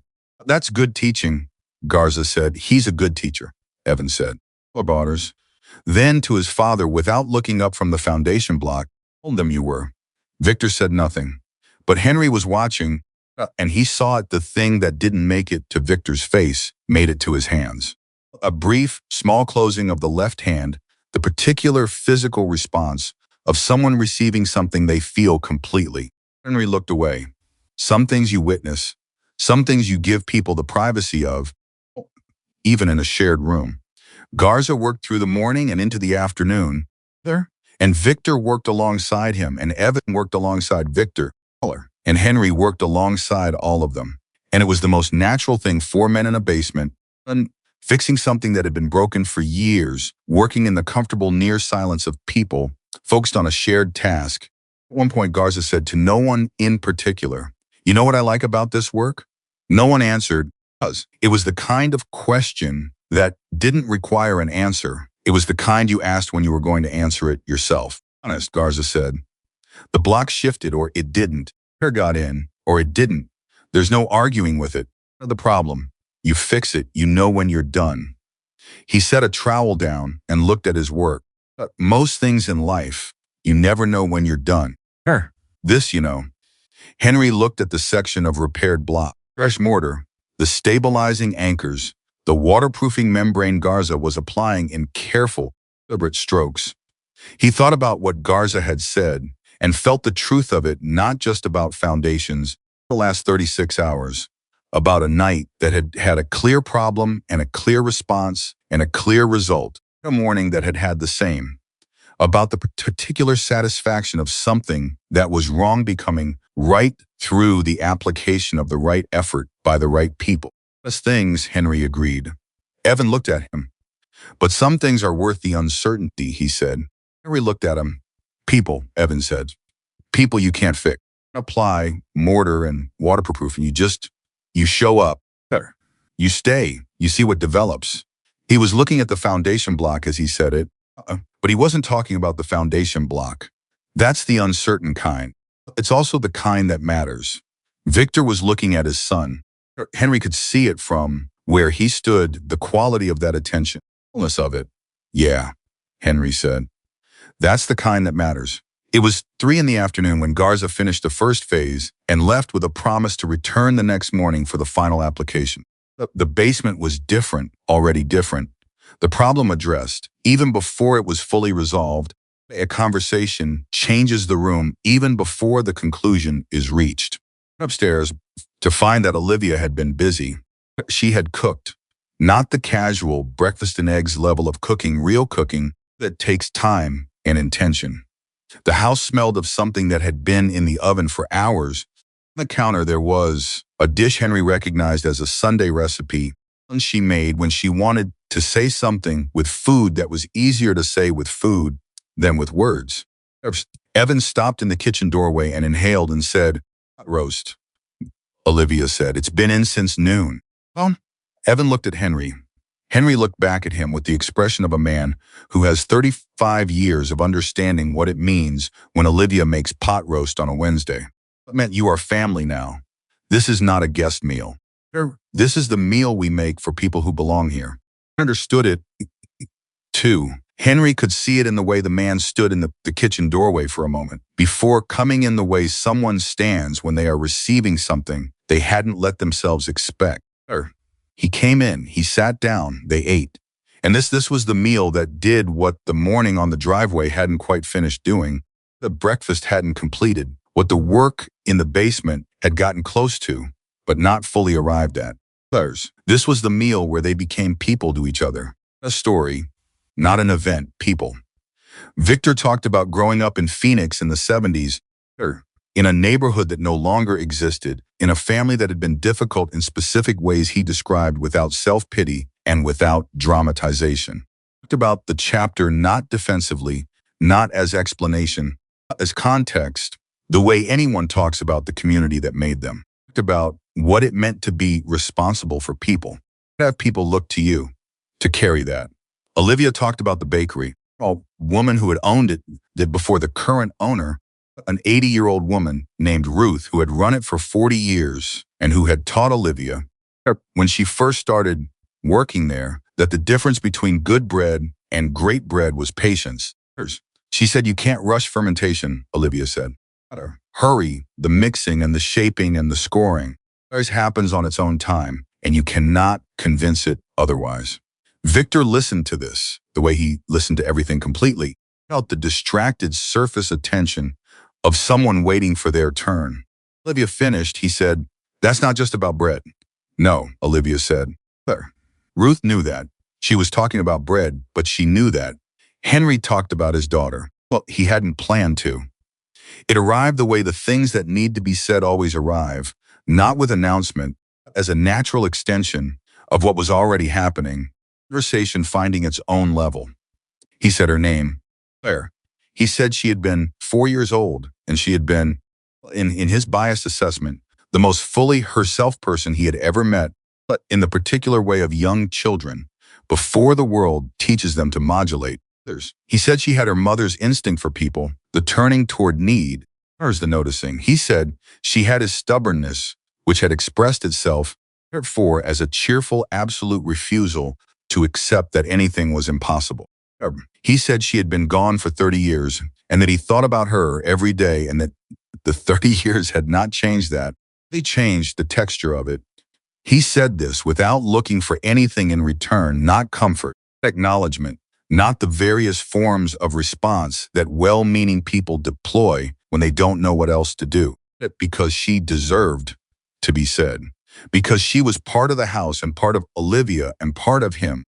And these people were in his house and part of his life now. She was too. Victor listened. When Henry finished, Victor said, "She's in how you answer the door." Henry looked at him. "What you did the other night?" Victor said. "Evan said you didn't ask questions." "You just brought him in. He said it was like you'd been waiting for someone to need something and were glad the waiting was over." He paused. "Not learned behavior. That's not philosophy. That's someone who is present in you." He looked at Henry directly. "Oh, she's in how you answer the door." Henry could not speak for a moment. Olivia's hand found his under the table. He held it. "Yeah," he said when he could. "I think you're right." Evan was looking at his plate, was working slightly in the particular way of someone who is holding something inside with effort. He looked up at Henry, and Henry saw it, the 20-year-old kid who had come in from a storm and found something he hadn't known he was looking for, and who was now, at this kitchen table, understanding more fully what it was. "She would have opened the door too," Evan said. "It was not a question." "Without thinking about it," Henry said. Evan nodded. The nod that means I know. I understand. I'm keeping that." Afternoon moved toward evening, and no one moved. Toward leaving, and there was a particular quality to the not leaving the natural extension of something that hasn't finished yet. Everyone can feel, but no one wants to name because naming it would require acknowledging that it will end. And Henry ended up in the shed again, not by plan, just by drift, the way it had happened the day before.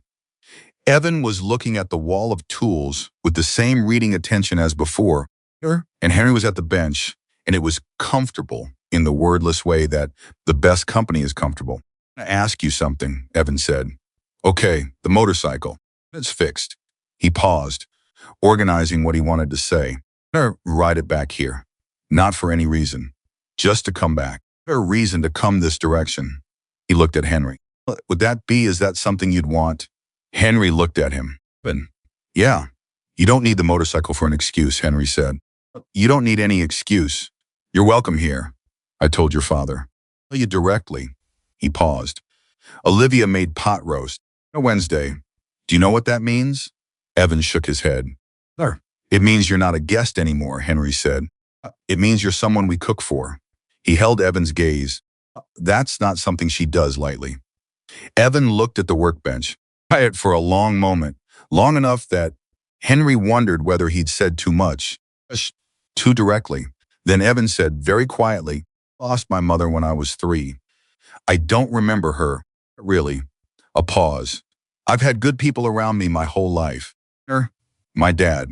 People who showed up." He stopped. "I've never had." He couldn't finish it. He didn't need to. Henry reached past him and picked up the timing tool, the workbench, the one Evan had picked up, and set down carefully twice already, and he turned it in his hands, and then he held it out. I looked at it. "What's this for?" "Next time you come," Henry said, "we're going to rebuild that carburetor from the ground up. Because it needs it, because it's worth knowing how." He paused. "Thing to work on, if you want." Evan took the timing tool with the same two-handed care he'd had with everything he picked up in this shed. For a moment. "I want," he said. They went back inside. What happened in the following months was not a dramatic thing. Arrive with 300 motorcycles or the sound of engines in the morning. Arrive the way real things arrive quietly, incrementally, in the accumulation of small events that do not announce themselves as important while they are happening. And came back the following Saturday. And the one after that. He and Henry rebuilt the carburetor from the ground up, and then they moved to a cracked engine block that a neighbor had left in Henry's shed 18 months ago with vague promises to return for it. Oh, and then they moved to other things, working through the shed's accumulated projects with the patience of two people who enjoy the work as much as the result. Victor came for breakfast 4 more times in the first 2 months. He and Henry developed the particular friendship of men who don't talk constantly, but talk well, who can sit in a shed for an hour with a project and a cup of coffee and find that more satisfying than most conversations. Victor brought pastries twice more from the Tucson bakery. Third time, Olivia sent him home with a container of something she'd baked. Henry watched Victor receive it with the careful attention of someone handling something valuable, and knew that the balance between them had shifted into something that no longer needed to be tracked. An apprentice came to dinner on a Thursday in November. The first time, and then it became a thing Thursdays. Sometimes, the neighbors finding their way to the Walker table with the gradual, unself-conscious regularity of people who have discovered they belong somewhere and keep returning to confirm it. Olivia went to Mrs. Garcia's on a Sunday and came back 3 hours later with flour on her sweater and a handwritten recipe card and an expression of pure satisfaction. She made the tamales the following weekend, and they were not perfect, and she said so. And Mrs. Garcia came over, and they made them together, and they were better, and the weekend after that they were better again. This boy, his name was James, 18 years old, out of his house on the morning of the motorcycles and asked if he could help. Began spending Saturday mornings in Henry's shed. As a student, exactly. As a person who had found a place where things were explained without condescension, and questions were treated as the beginning of understanding rather than evidence of ignorance. So, Henry taught him the way his father had taught him, by explaining the doing, and by trusting the learner to arrive at the point without being pushed there. Back in December, not with the chapter alone, Thursday afternoon, because he'd been passing through the area and wanted to see how the foundation repair had held. He stayed for 3 hours and had 2 cups of coffee and talked to Henry about his wife in a way that was clearly not something he did often. And Henry listened the way he listened fully, without steering, redirecting toward comfort before the feeling had been allowed its full presence. When Briggs left, he shook Henry's hand at the door and said, "I'd have liked you." Henry said, "I think I would have liked her." Briggs nodded.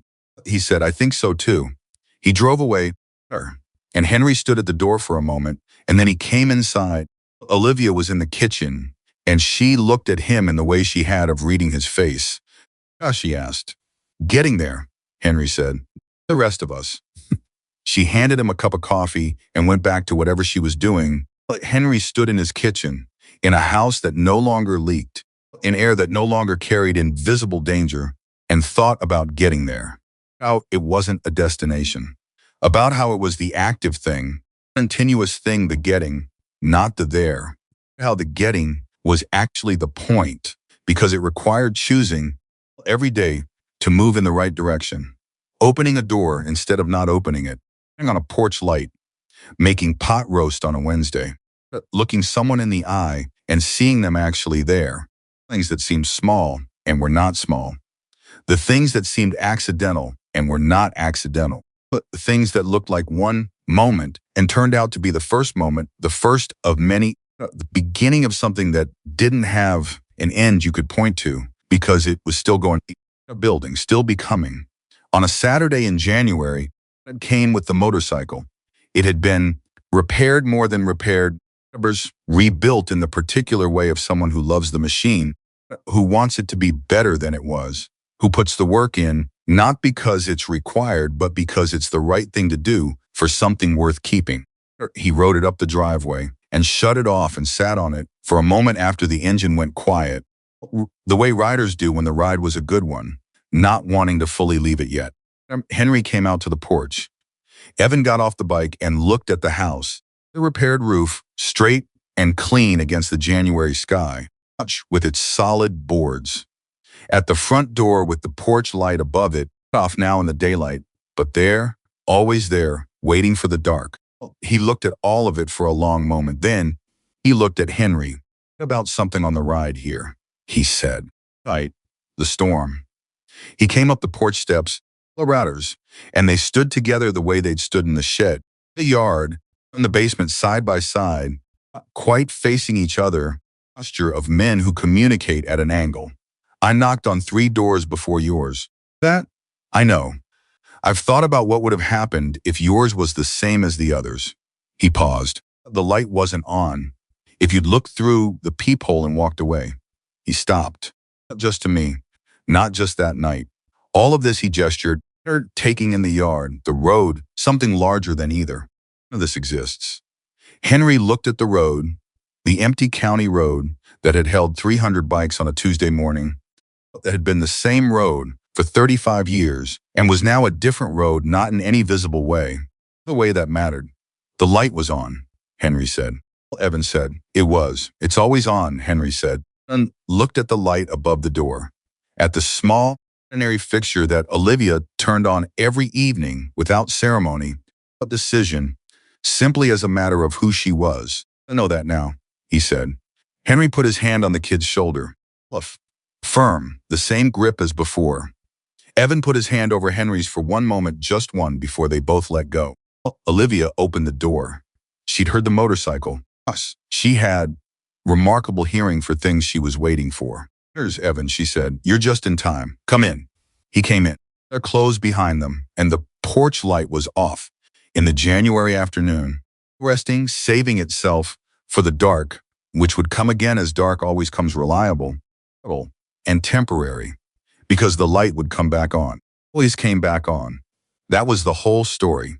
That was every word of it, from the storm to the silence, to the 300 engines, to the pot roast, to the shed and the tools and the tamale recipe, and Briggs in December, and James on Saturday mornings, and Victor at 6:43, and Evan on a rebuilt motorcycle on a January afternoon. It came back on. It was always going to come back on.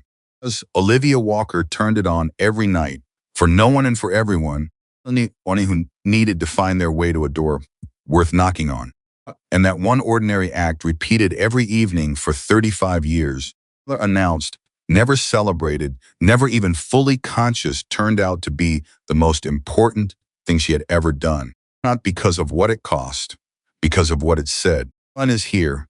You are not alone. Come in. That is the whole of it. That is enough.